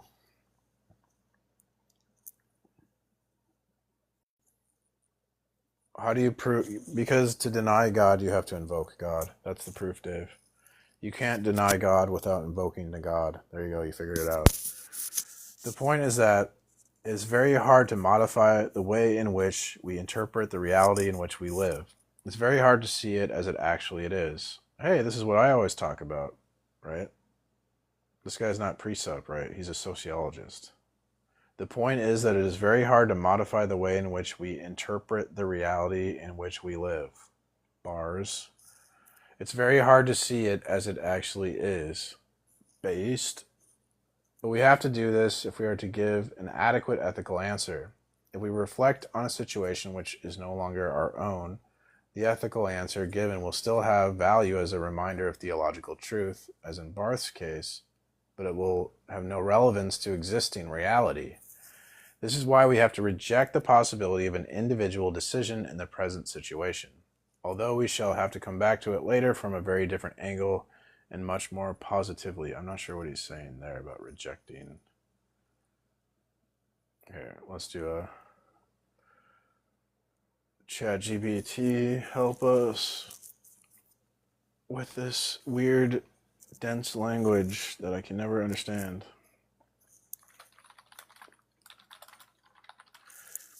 He wrote this book like really like academically. He's like talking to his students. It's a problem for me because I am dumb. Welcome, Antio. man? What'd you like to say, neighbor? I heard you're on ChatGPT. I was just gonna say, can you actually just type that in? Can Christianity? I can't. You can't say that. I get like, oh, ChatGPT. Yeah. Yeah, ChatGPT. Oh, you can't say Chat. Is that what you're saying? No, never mind. Sorry. I was tripping. What were you Okay. gonna ask? My bad. Yeah, I was just gonna say, can you type in can Christianity be objectively proven? Question mark. And just type that in.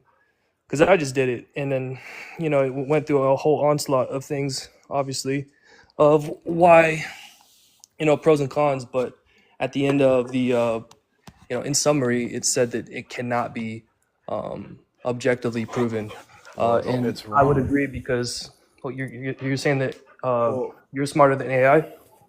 Yes. Interesting. Yeah. So, can you objectively prove that all the miracles that happened inside the Bible actually happened, such as Yes. like Moses throwing a stick on the ground, it turned into a snake, the talking donkey to Balaam, that Jesus actually walked on water because you can't use Tacitus and Josephus because those guys did not corroborate the resurrection of Jesus Christ. They just said that he existed. So just because something existed doesn't mean by de facto that it is God. Yeah. So the only foundation for like truth and knowledge that doesn't collapse into arbitrariness or circularity is God as the like eternal, personal, and rational source that reveals himself in creation. And he reveals himself in creation, conscious, Christ, and Scripture. And that revelation is self-authenticating and necessary for any methodology to exist. Yeah, I deny that. So you're saying How do you? I'm denying it because So you're then what's basically this? you're basing your claim out of the Bible itself, and the Okay, problem. but you're saying that your reason is self-validating. I'm sorry. Your position is that your very own reason that you're using to deny the Bible is self-validating. No, it's not self-validating. It's not What validates your empirical reason? evidence. There's no empirical evidence that. What validates your reason? I'm telling you that there's no empirical evidence that any of these miraculous. Stop. No. You're using reason. I'm talking about reason itself, not your particular reason. I'm talking about reason in general. What validates human reasoning in general? Usually logic and evidence. Yeah, that's begging the question. What validates human reasoning? If you can observe something and recreate it over and over, You're using reasoning to observe then things. become reasonable. You use reason to observe anything. Okay, so let's hear your. Since mine is not good enough, let's hear yours so we can break that Yeah, down. so your position, apparently you're not aware of this, your position is that your very own reasoning is self-validating. Okay, and my position is that your position is arbitrary and circular. And so we need God. I'm not a Phil bro. So can you just break that down? I'm not a Phil bro. Okay, if God doesn't design your thinking and your thinking is just the product of like random chance and evolution, then there's no reason that your thinking would be accurate. But if God designs your thinking, then it makes sense that your reasoning is accurate, that you're reasoning accurately about reality that God also designed. But if nothing is designed by God, then there's no reason to think you can reason accurately. You're just assuming I don't think that God designed the way I see. right, and then the intent. Now you're in the dark. Now you're just guessing in the dark. You have no basis to say anything is true or false. Not really, because again, Yes, really, because you can't even justify your own use of reason.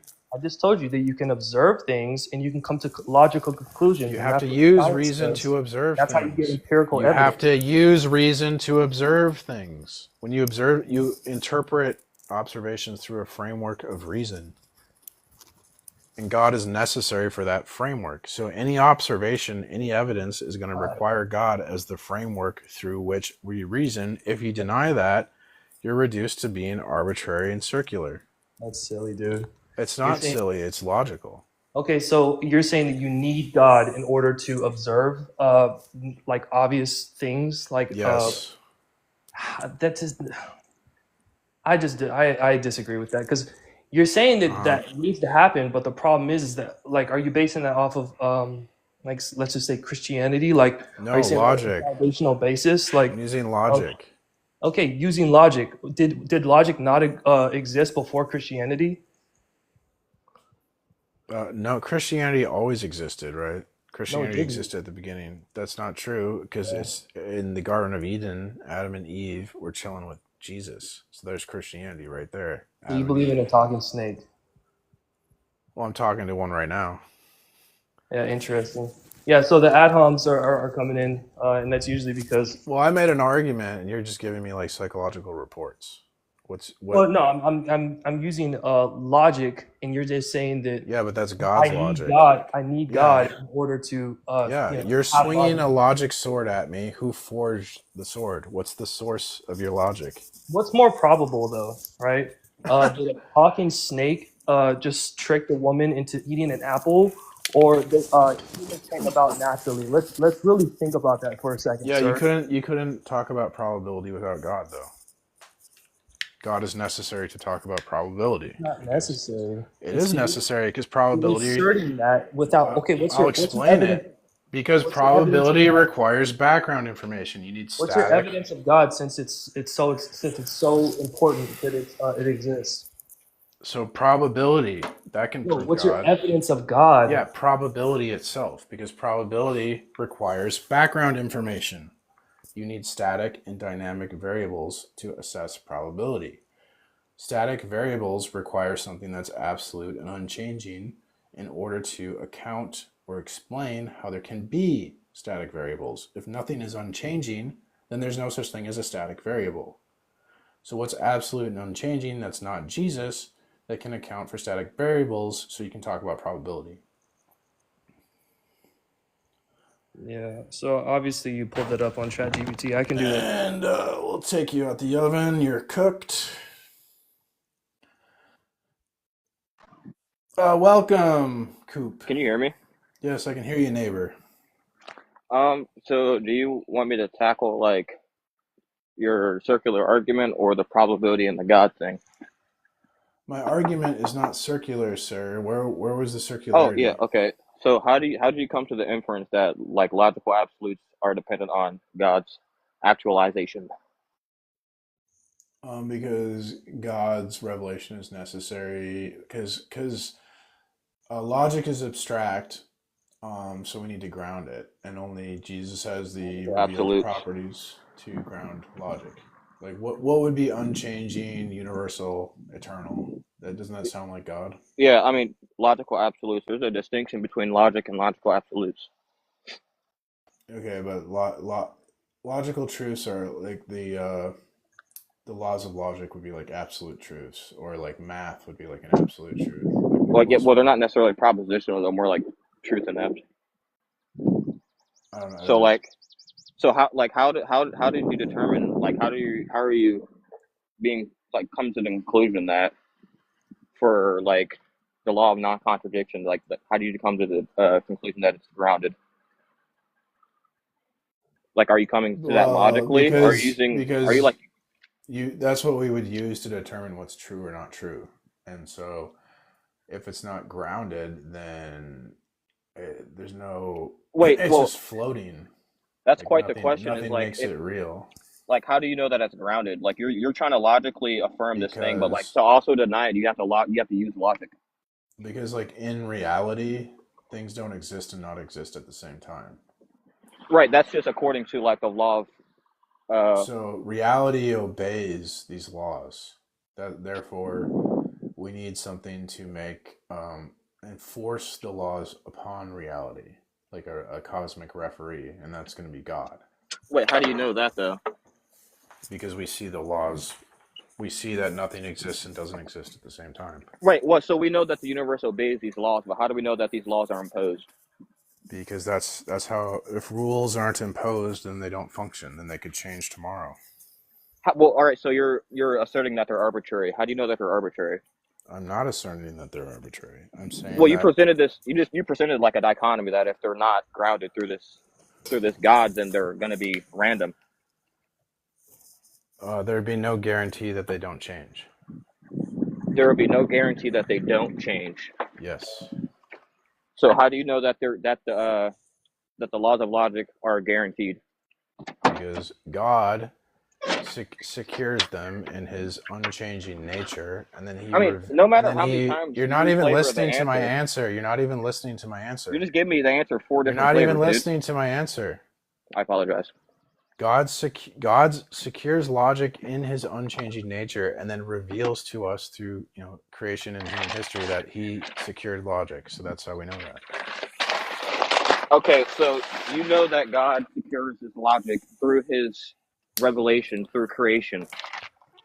So I guess the next question would be, how do you know that God has revealed himself through creation? How do I know that God's revealed Himself in creation? Yeah. I just submit to His revelation, His I objective mean, you can revelation. give like way by an example, or you could like give some type of reasoning or like evidence. Like, do you have like a particular example of where God reveals himself?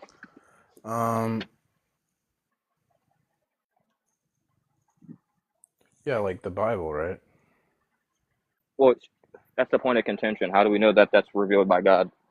Because you can't rationally deny it. It's the It's the necessary foundation. All right, we can move on from tag if you don't feel like giving reasoning for your premises. I am giving you reasoning.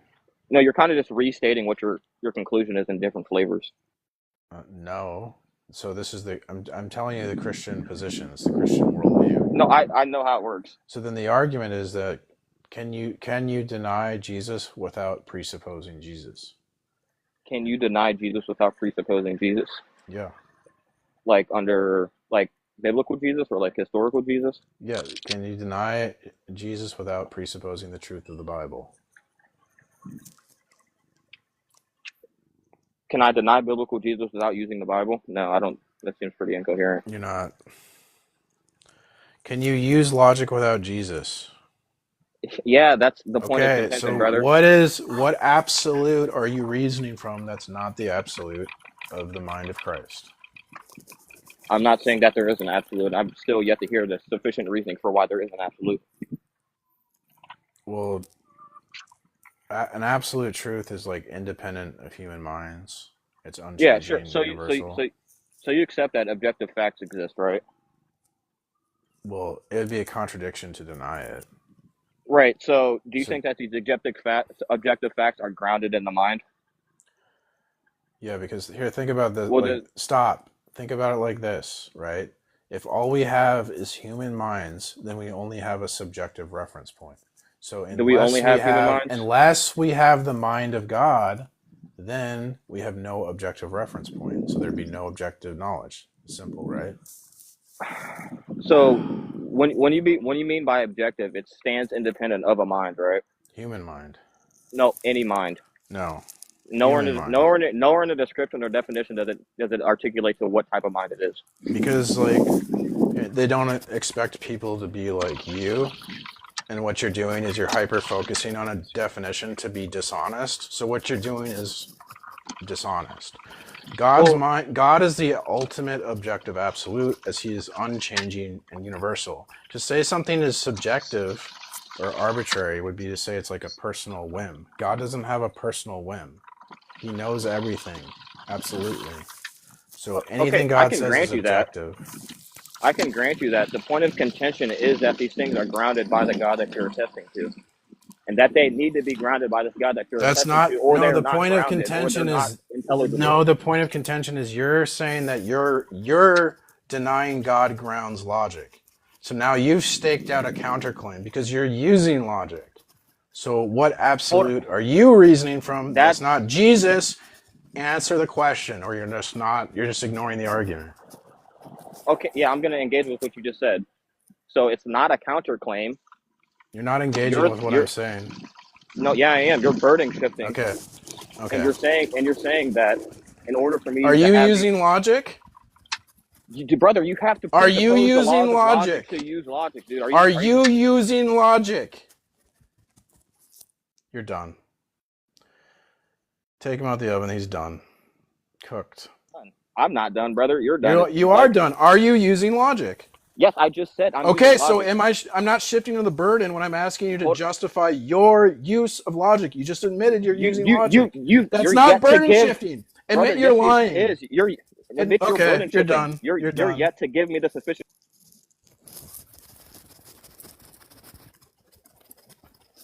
Welcome. Hello. Hello.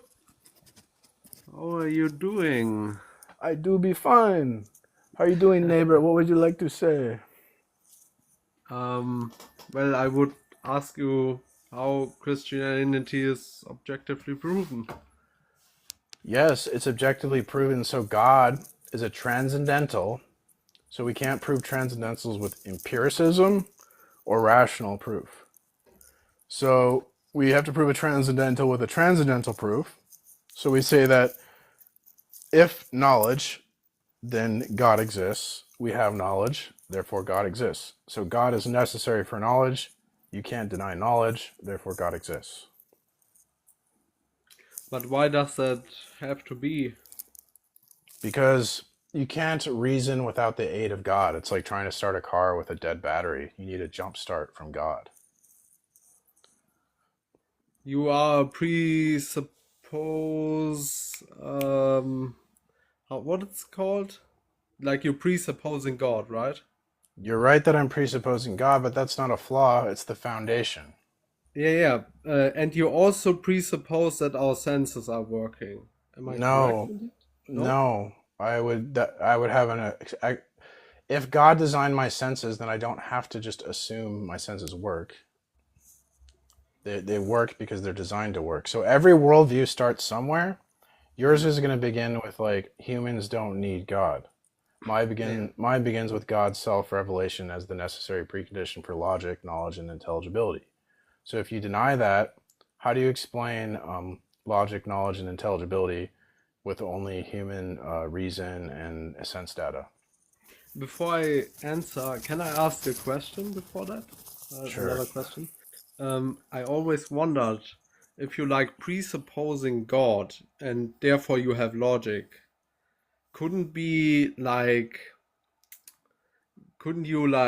see it in a different way? If you have a presupposed God, then you can't be sure that you have knowledge, because how can you know that God Because putting you're not understanding. Okay, so you don't test light with darkness. So we don't evaluate the precondition for knowledge using standards that themselves depend on that very precondition, right? We don't evaluate God with human logic and sense data because God is the necessary precondition for those things. So you can't use darkness to reveal whether light exists because darkness is the absence of light. So you can't use autonomous human reasoning, which depends on logic, intelligibility, and moral coherence, to evaluate whether God exists because those very tools only make sense if God exists. No, I'm not saying that he doesn't exist. I'm saying like, how can you be certain if a God exists that you are not an illusion created by him and therefore you have no knowledge? Because if you deny knowledge, that's a contradiction. It's impossible to deny knowledge. So we have to defeat skepticism. Humans can't defeat skepticism. Only Jesus can defeat skepticism. That's it.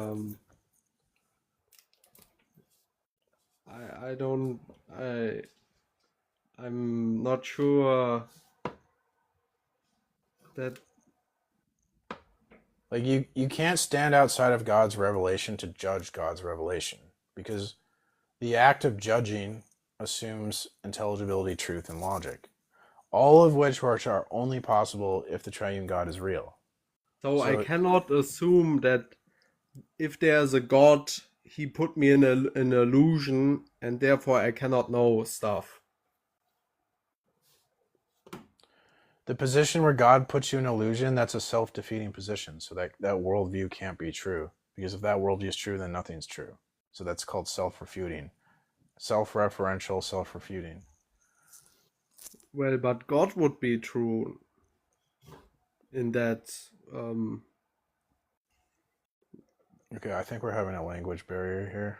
Yeah, I'm not a native speaker. I'm sorry. Yeah, it's no worries. I wish you well, man. No hard feelings or anything. You're very polite and respectful. He was polite. I think that we just had I think it's we're talking about philosophy and God, and things are getting lost in translation. So his English, I think his English was, good. It's just the top. I think even if I was talking to a native English speaker, things could be confusing. Hey, what's up, bro? Hey, welcome, neighbor. What would you like to say? I just want to ask you about number 3. Okay. I think it says no slavery in ancient Israel. Yes. How true is that? It's as true as like there's no slavery in America Today or ever? today. Okay. When you say ancient Israel, what years are you referencing here? I'm referencing like when the atheists talk about Leviticus 25, and they say that this like promotes slavery. They're abusing the translator's choice of the word slave, which probably isn't like it's probably like servant would be a better choice, because I don't Oh, think slave what about really. Exodus 21:20? Which one is that? Is that the one where you can beat your slave?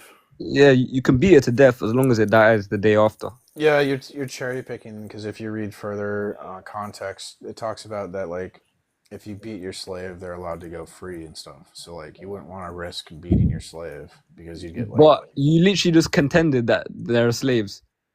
So your whole argument is mute. well, I would say the word servant is better. What you're doing is a word concept fallacy. So you're hyper fixating on a definition. That's a technique liars do to lie. If you own them and you can beat them to death, what are they called?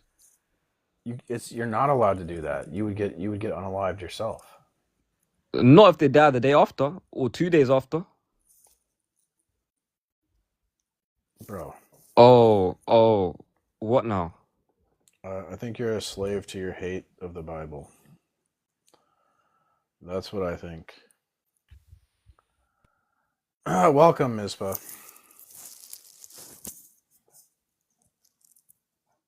Yeah, how you doing today? Doing pretty good. I'm surrounded by cats. Like, I've been cat sitting for my sister. So Oh, that's fun. Yeah, that's been fun, especially because like one of the cats doesn't get along with other cats, and I have a small 1-bedroom apartment and a cat myself. So I got 3 cats up in here. One of them is like hissing at everything that moves. So it's kind of stressful. She's like she's calmed down. It took her a couple weeks, but she's calmed down now. But she's still like grumpy and a bully. I feel bad for my cat. He's getting bullied out of his own house and home. Yeah, I got a new puppy recently, so Nice. he's a whack job. I've been having to deal with him. Yeah, dogs are a lot more work. Yeah. But my cat seems to like the other cats. He tries to play with them, and he de-escalates. He doesn't really hiss at them. So I'm thinking maybe he wants me to. Maybe I should get a kitten when my sister takes her cats back. Yeah, my cats do not like my sister's cats. They try to attack them. Yeah. Cats aren't necessarily social, but they can be, so they're kind of funny. Depends on the cat, I guess. Welcome, neighbor Cons. Hi, neighbor. Yeah, Cones and Rods. I go by Cones, last name Rods. What would you like to say? Your 5th point is interesting to me. Science is a theistic concept. What do you mean by that?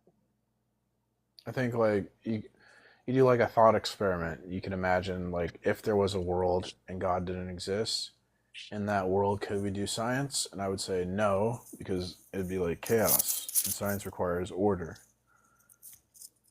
But science itself is just it's probably just a measurement, with like 5 rules to Yeah, but measure things of the natural world. Yeah, but if we're just a cosmic accident, everything would be random, and it wouldn't make sense to measure things because there's no connections between anything. But randomness itself is is almost impossible. I mean, Well, I'm saying there's nothing guiding there's no guiding force connecting anything together. science doesn't have a guiding force connecting everything Sure together. it does. It's the idea is that our minds are connected to the natural world, that like we can study the objects of knowledge in the natural world. So that's a connection. But science itself is more like measurement. I'd say, like, right, using And this those five are whatever. yeah, and those are Are those like connections. theistic? Those are And connections. So like if X is 5 inches and Y is 5 inches, they have a connection. They're both 5 inches. you're saying anything that connects is God, theistic, or like believe has to Yeah, believe in a yeah, God. yeah, because God is the glue that holds reality together. So if you deny God, you're denying there's connections between anything, and that is absurd. So what about the things the science proves that there are not connections in with? Because what you're Every saying is scientific proof relies on God. interconnected. Yeah, every scientific inquiry relies on God to connect everything together so that we can do science. There's Give like me an no. example. I did with the so uniformity. So if I touch a hot stove, it burns my hand, and then I think, oh, in the future I better not touch a hot stove because it'll burn my hand. Science is based on that type of reasoning. It's called induction, and you're connecting like a future observation to a past observation. But Okay, and that okay. requires God to connect those It, things. I feel like so I mean, politely I disagree that I don't think it You requires you anything. you It requires can't. observation. Do you observe the future? You can predict. You don't observe the Do future you now. observe the future? No. So No, you you can't. don't. So you are connecting a past observation to a future observation, but you haven't observed the future observation. So that connection isn't valid until the future observation is observed, which is impossible. So it'll never be valid unless God connects them. And all But of science is based on there's that. no need on God. You know what I Then mean? what Like connects there's what? So what connects them? naturalist. Like it's just like That's nature. not an Like answer. That's not an answer. you're an observer of nature trying to make That's sense of not an what's around you. answer. That's not an answer. You have to tell me the Why not? single, because the answer would be the single unifying principle, not your No, because bullshit. every Oh, science question you can just has make a things different up? Do you think you can just come here and lie to me and make shit up? word fallacy here. What you're doing what happens is Yeah, go to science hell. Go doesn't to hell. You can do science when you're burning in hell. Why do they always lie to me? Like I'm stupid? You think I'm asking you the question, I don't know the answer? I'm not stupid, dude. You can't just lie to me. Yeah, I'm crashing Yeah. out. Yeah. I think they're just trying to get under your skin. That's what they do. It's like, to me, it kind of seems like a diversionary tactic. Like they're just trying to dodge, like put the focus on something else. I don't get it. Like, why even come up here if you're just gonna bicker? Yeah, I don't know. It's kind of just a waste of time, especially on their part. Okay, so in the book I'm reading, in today's complex, changing world, the idea that you can freely choose your job or career like people used to imagine is mostly an illusion. Ethics must deal with how life actually works now, not just repeat ideas from the past. So the world of work has changed. People used to think you grow up, you feel called to a profession, and you choose it for life. But now with how fast everything changes, technology, economy, global politics, most people can't just pick a job and stick with it. You're forced to constantly retrain, adjust, and take what's available, not what you feel called to do. So, example, a young person might dream of being a journalist or a pastor, but ends up in tech support because that's what's hiring. So, old theology still has truth, but it doesn't always fit to the real, doesn't always have real life answers. The theologian Karl Barth said, God calls you to a specific job, divine determination. You also choose it freely out of responsibility. Ellul agrees with the first part, God still has purposes, but he says the second part, that we freely choose our profession, is no longer fits reality. It's not that Barth was wrong, it's that his world no longer exists. Things have changed. So in the past, what he said would have been correct. It's just not like that anymore. We must look at life as it actually is. Ellul's challenge: stop pretending we live in a simpler time. Ethics has to deal with the world we really live in, not just with nice sounding ideals from the past.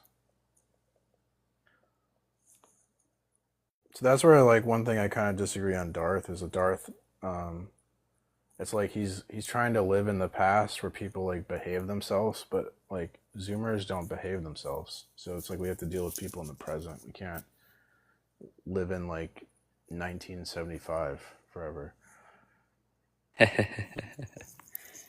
Yeah, I definitely see that. I definitely see that. People just don't act the way they acted in 1975 because of like technology. Like the kids get cell phones and they act all crazy. So it's like you can't expect a Zoomer to act like a Gen X person. Yeah, Darth also brings up a good point. With when people are misbehaving, he brings up how, you know, it's their parents, and I think that's a it's very not that good he's point. it's not that he's wrong. It's just that it's not like practical to expect people to behave, I guess is what I'm saying. Oh, 100%, 100%. I agree with you.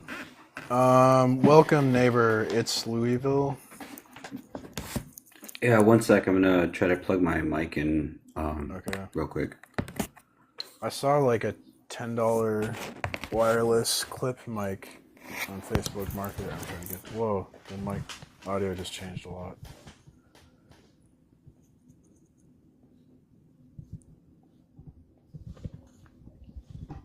High school lunch lady vibes.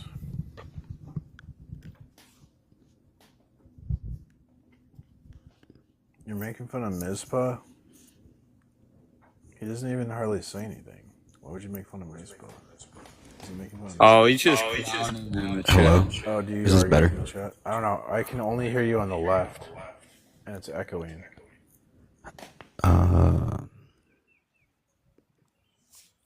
Is this better? No. Okay, I can try to unplug it. Sorry. Bro, you're just using me for tech support. You're using me. Yeah, no, not really. Hello. Hello. I just used my phone. So I wanted to kind of see what you guys' perspective was on point number one: is that Christianity is objectively proven, or that number two, atheism is irrational. Well, they kind of go together. Basically, that like,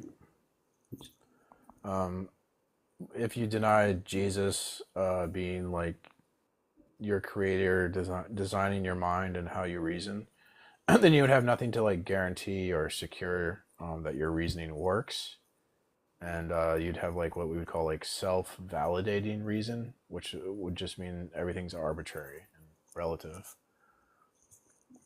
Okay, so the only thing that proves that your reasoning is correct is the fact that you believe in Jesus at some level? Yeah, without Jesus, we couldn't reason. So we need Jesus to reason. Therefore, you can't deny Jesus because you'd have to use reason to deny Jesus, but he's necessary for reason. So due to the impossibility of the contrary, Jesus is the truth. If you wouldn't mind, I would like to kind of rephrase this in a little bit of a. If you don't agree with it, we can try to redefine the terms. But there has to be like the greatest being in order for us to exist, for us to be able to like exist within this like reality, to be able to reason in that reality. Yeah, there has to be some source of existence, truth, and value, and it has to reveal itself to us or we can't know it. You can't logic to it, you can't science to it. And so that leaves us with revelational gods like Yahweh, Jesus, Allah, and only Jesus works. The other ones are incomplete.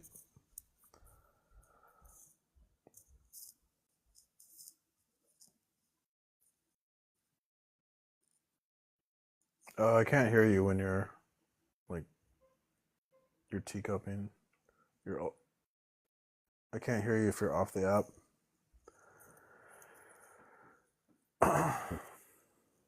Did you hear what I said? Hello. Hello. Sorry, I was plugging my headphones in. Is this the ontological argument? It's the transcendental argument. Do you mind explaining it to me a little bit? It's the idea that like evidence isn't neutral. Evidence requires interpretation. And so if you filter all evidence or interpret it through like a human mind, it makes all evidence like arbitrary and relative to just whatever a human mind interprets. So we need the mind of God to like objectively interpret evidence, or else there is no objective truth or objective knowledge. Couldn't even debate.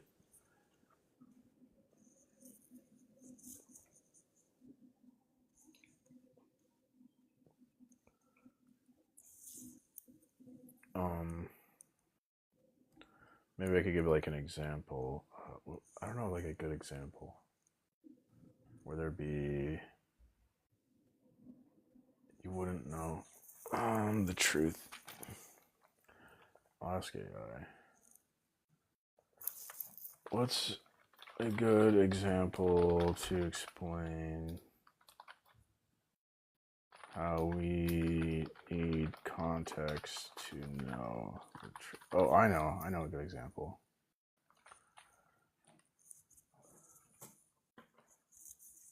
So like, are you there, man? Yeah, I'm here. So like, imagine a guy's horse runs away and you say, oh, that's bad. But then the horse comes back with more horses. And you go, oh, now you got more horses, more good. So now it's good that the horse ran away. So the context changes whether it was good or bad that the horse ran away, you see? It was when you had less context, you thought it was bad, the horse ran away. But then when you get more context, it becomes good. Okay. Or like the son's training the new horse, breaking the horse. He falls off the horse and fractures his leg. So you go, oh man, that's bad. You fractured your leg. That's a bad thing, obviously. But then the next day there's a war and he doesn't have to go to war because he fractured his leg. Well, now it's good. So again, context can change how we perceive reality. Totally flip it night and day, right? And so God's like the ultimate context without which you couldn't really determine right from wrong or true from false, because there would always be this like further information that could have come up that would change the like you could think something's true, but then more context is revealed and that could alter what is true or false. So God is like necessary for this like ultimate context, so that from which it would be possible for anything to be true or false. Because if there's no ultimate context, then there could always, anything you say is true could always be like undermined by some further context. Like there would be nothing that had the full grasp of reality and how everything's interconnected. You have to have the full grasp. Some entity in the system has to have the full grasp of the world and how everything's interconnected for knowledge to even be possible, because of this context issue. Okay, so I think there was I think it's Kant was his last name. There was a distinction that he made between the two different types of knowledge, which is like a priori and a priori. And a priori, I believe, is knowledge that is true without the existence of people or knowledge, and then A priori is true apart from experience or observation. And okay, good. So we're on the same page. Apart from mathematics, and then pre-priori is like something that has to be like sort of empirically true, where you can prove it to be true. I forgot what's the other one. It's a priori. What's the other one? It's analytic and synthetic. That's how I would know it.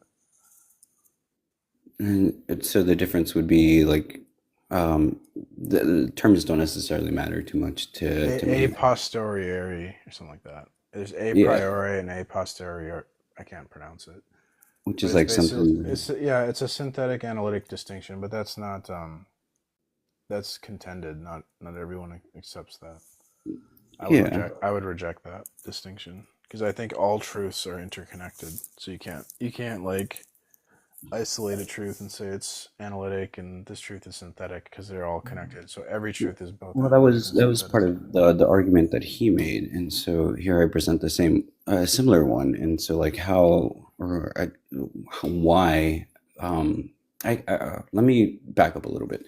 Is that in order for you to kind of reject it, you use God as sort of your axiom. No. You need to kind of You prove that shouldn't think of it as an his axiom. You his shouldn't think of it as existence. an axiom. You have I to kind told of him. prove his existence Yeah, that's what I before, do. like, you make But these. what are we proving? What is God? God makes facts true. He's just not a regular fact. He's the source of truth. So you have to You're prove.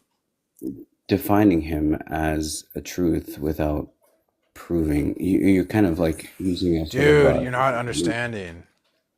You don't prove God like a regular fact because he makes facts true. Do you understand that if God exists, he makes all facts that are not himself true? You said if, right? If Yeah, if that. God exists, all facts would be created by God that So are not himself. then you have to prove God exists. Yeah, that's what we do with a thought experiment.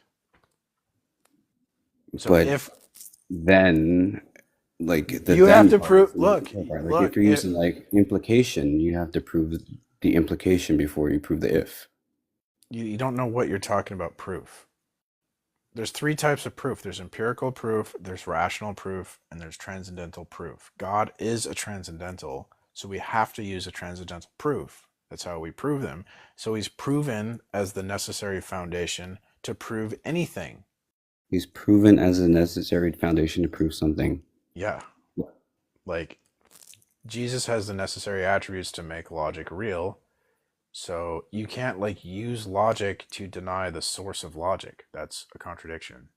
So if you're going to say Jesus isn't the source of logic, you're going to have to tell me what is the source of logic that's not Jesus, or else you're not dealing with the argument. That's cyclical. Well, you're fake. You're not even dealing with the argument. You're scared. No, that's cyclical. Yeah, you're scared. Why are you scared of the truth? I'm not scared of the truth. That's cyclical. Well, then why don't you deal? It's not. What do you mean by that's cyclical? Are you saying it's circular? Exactly. Okay, where's the circularity? Because I can't disprove God because God. Where's the circularity in the argument, little man? Little man, little boy. Where's the circularity in the argument? I just told you. There's no Well, way that I stop could use BS. any I'm sort getting of kind sick of logic. everyone who comes up here runs from my argument and feeds me a line of bullshit. Tired of people peeing on. You're peeing on me and telling me it's raining. Okay, stop. Where is the circularity? You made the circularity charge. What are you even talking about? Because I think you're just bullshitting. I think you don't know what the fuck you're talking about, and you're just saying shit. Where's the circularity? I didn't yell at you. I didn't call you. I don't give a fuck. If you want to have an actual conversation, Dude, I'm here. go to hell. Go to These hell. people- Never come back. Never request back. Go to hell. Just stay the way you are, dude. If you want to have a conversation, I'm so calm. I'm so calm. And while I bullshit, while I pee on you, I'm calm about how I pee on you. Literally pisses on you and tells you it's raining. And then it's like, why are you upset? I'm so calm. Can't I just sit here and pee on you? Why aren't you? Just let me pee on you. Why are you upset? Yeah, when he started saying it was cyclical, I was like, yeah, I don't know about Cyclical. Who even uses that word? Yeah, I've never heard I've never anyone even use heard that. What a joker. Okay, so what were we talking about? Ethics of But yeah, he's not trying to debate. He's just trying to have a conversation about nothing. He's not even trying to have a conversation. He's just literally just peeing on. Comes up here and pulls down his pants and starts pissing all over everyone. That's all he's doing. Yeah, that's true. That's true. Like, he wasn't saying anything. He was just saying bullshit, avoiding what I'm. He's just ignoring everything I'm saying. He just ignores me, and then when it's his turn to talk, he goes blah blah blah blah blah. he was saying that you have to prove God to prove God. Like, I don't Yeah. understand that. Yeah, Louisville. And then he requests to come back up. Louisville. Man, do you not get it? This is so ridiculous. Dude, do you consider yourself a good person? I just consider myself to be a person. I am a stoic. If someone asks you, like, I don't want to interact with you, like, I legit don't want to interact with you. I can't stand you. I think you're obnoxious. I think you're a coward. I wouldn't even want to convert you at this point because who you are as a person disgusts me. So could you please never request to come on my live again? If that's what you want, sure. All right, thank you. But Louisville, I think it's important that you know why, and it's because you're not engaging with the host. You're not debating. You're just kind of speaking nonsense. A lot of noise, no substance. It's getting hot in here. The host is projecting, yeah. I know one psychological term, and you're it. We must look at life as actually it is. A little challenge. Stop pretending we live in a simpler time. Ethics has to deal with the world we really live in, not just with nice sounding ideals from the past. These days, most people don't get to choose their life path. These days, most people don't get to choose their life path the way past generations did. Ethics must face that. Christian guidance can't be based on outdated assumptions. It has to speak to real people in real situations, not just offer reminders of how things used to work.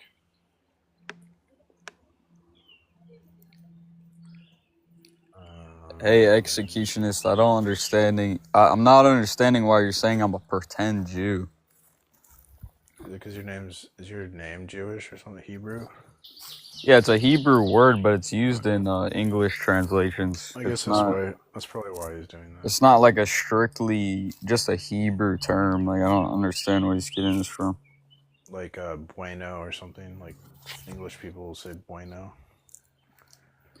Yeah, he's saying that I'm a pretend Jew because only Jewish people are children of God. That's his claim. Everyone is a child of God, even if you don't admit it. Finally, the least satisfactory attitude in these areas is that which is formulated at the level of motivation. It is often said that the distinctness of Christianity lies in the sphere of motives. In other words, we do the same things as other people. We do not try to develop a specifically Christian answer or attitude, but in doing the same things, whether it be making war, voting for the right or the left, marrying, or doing our job, we have different motives from others. This is to be completely rejected, in my view, for motives which do not find expression in a particular attitude or new behavior are false motives. There is no purely inward freedom at the level of motivation. All we have are good intentions with which hell is paved, according to medieval wisdom. Wow, I never thought about that.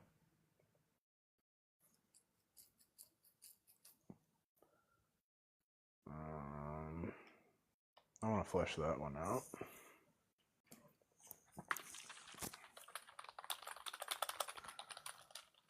Probably should just take a break. God, I want to finish this book.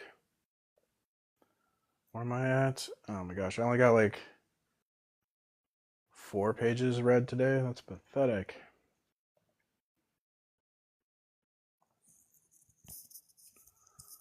I got 50 pages left. I'm going to have a pizza party when I finish the book. But I don't have any friends, so it'll just be me. I get all the pizza. Yo, you and the TikTok atheist. Yeah.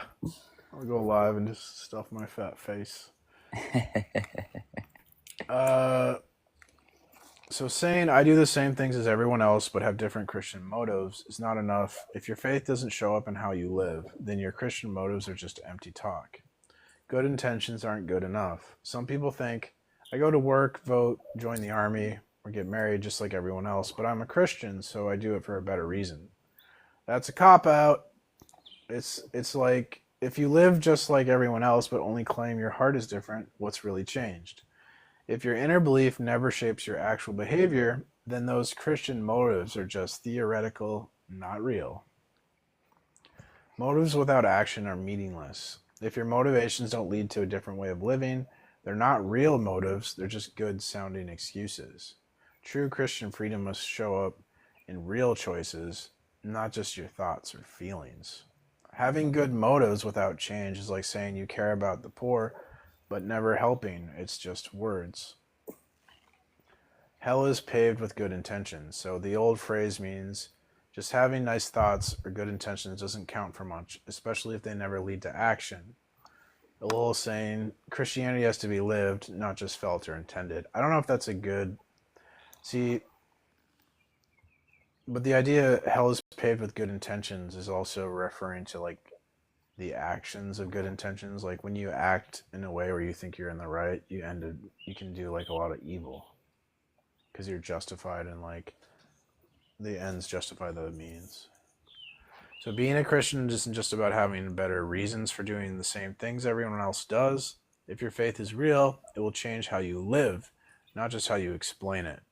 Good motives without changed actions are just empty. They don't reflect true Christian freedom. Hey, what's up, Jimbo? I'm just about to sign off here. Wow, I got 3K likes. That's pretty good. Thanks for liking.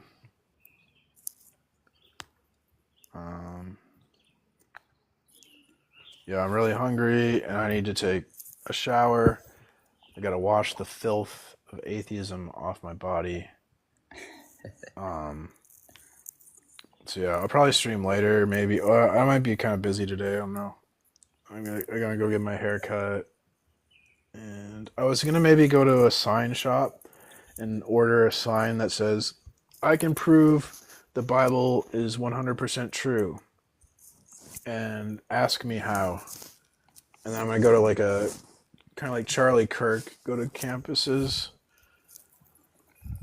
I might Oh get yeah, like that'd be cool. You could post that on your YouTube. Yeah, that'd be cool. Yeah, I could too if I sign. I have a phone that I haven't activated. I could activate my phone and then I could actually live stream too from a campus on TikTok. Yeah, I was Maybe I'll thinking do about that. Maybe Yeah. I should do that. There's also some other streaming platforms I've been looking into, like Kick. That's a good one because it's not like censored and all that. So Yeah, I think I thought about that. But does Kick have a thing? What's cool about TikTok is that you can like add people, like callers. Oh yeah, that's true. I don't think Kick does that. If you find something that has that feature, let me know. Oh, okay. Because I was looking at Kick too, but then I'm like, well, how would people call in? I guess there could be alternative ways I could do that. But Yeah, and I like TikTok because it really just grabs more people and attention. yes. But so TikTok is good for getting started if you don't have a lot of followers because you can get people to like argue with you even if like you're not popular. But like if I go live on YouTube, no one will like argue with me. I'll get like no viewers, no random viewers. Right, that's true. So TikTok's really good for making content, but I'd like to get but YouTube's better when it comes to like censorship and that type of thing and like making money and stuff. So I'd rather like I'd like to get I'm kind of trying to use TikTok to make YouTube content to hopefully get to the point where I could go live on YouTube and do debates there. But I don't know. But even like on YouTube, like I see Jim Bob, he's a Christian debater, and he'll get like 600 live viewers. But then like not all those people are fans, and none of them want to debate him. So what's cool about TikTok is I get ops. Yeah. So Get the keyboard warriors. it's hard to get ops when you go live on other platforms because it's just people that it doesn't recommend your thing to people that don't like you. I guess. Yeah, and like not a lot of people scroll through Yeah. YouTube. Not as much people as like TikTok. People just Yeah. scroll through TikTok and then comment on lives and click Yeah, on people just go to the same YouTube channels over and over again. They don't go to like new ones, so it's harder to get discovered. All right. Yeah, I Well, like YouTube with all the algorithm and stuff and the yeah, shorts and all that. I yeah. like I that. prefer YouTube to TikTok, I would say. But I got But, banned. I used to have like a bigger YouTube channel, and I got banned. uh, It wasn't that big though. I think I had like 2,000 subs. yeah, the reason why I just don't like TikTok is because there's too much censorship. I don't see it. Now I've got like 100. I got one subscriber a couple days ago, and I was like, "Oh my god, I got a subscriber!" Because like I have like 115 subscribers, like so small. Anyways, I'm gonna take off. Talk to you guys later. Maybe I'll stream later.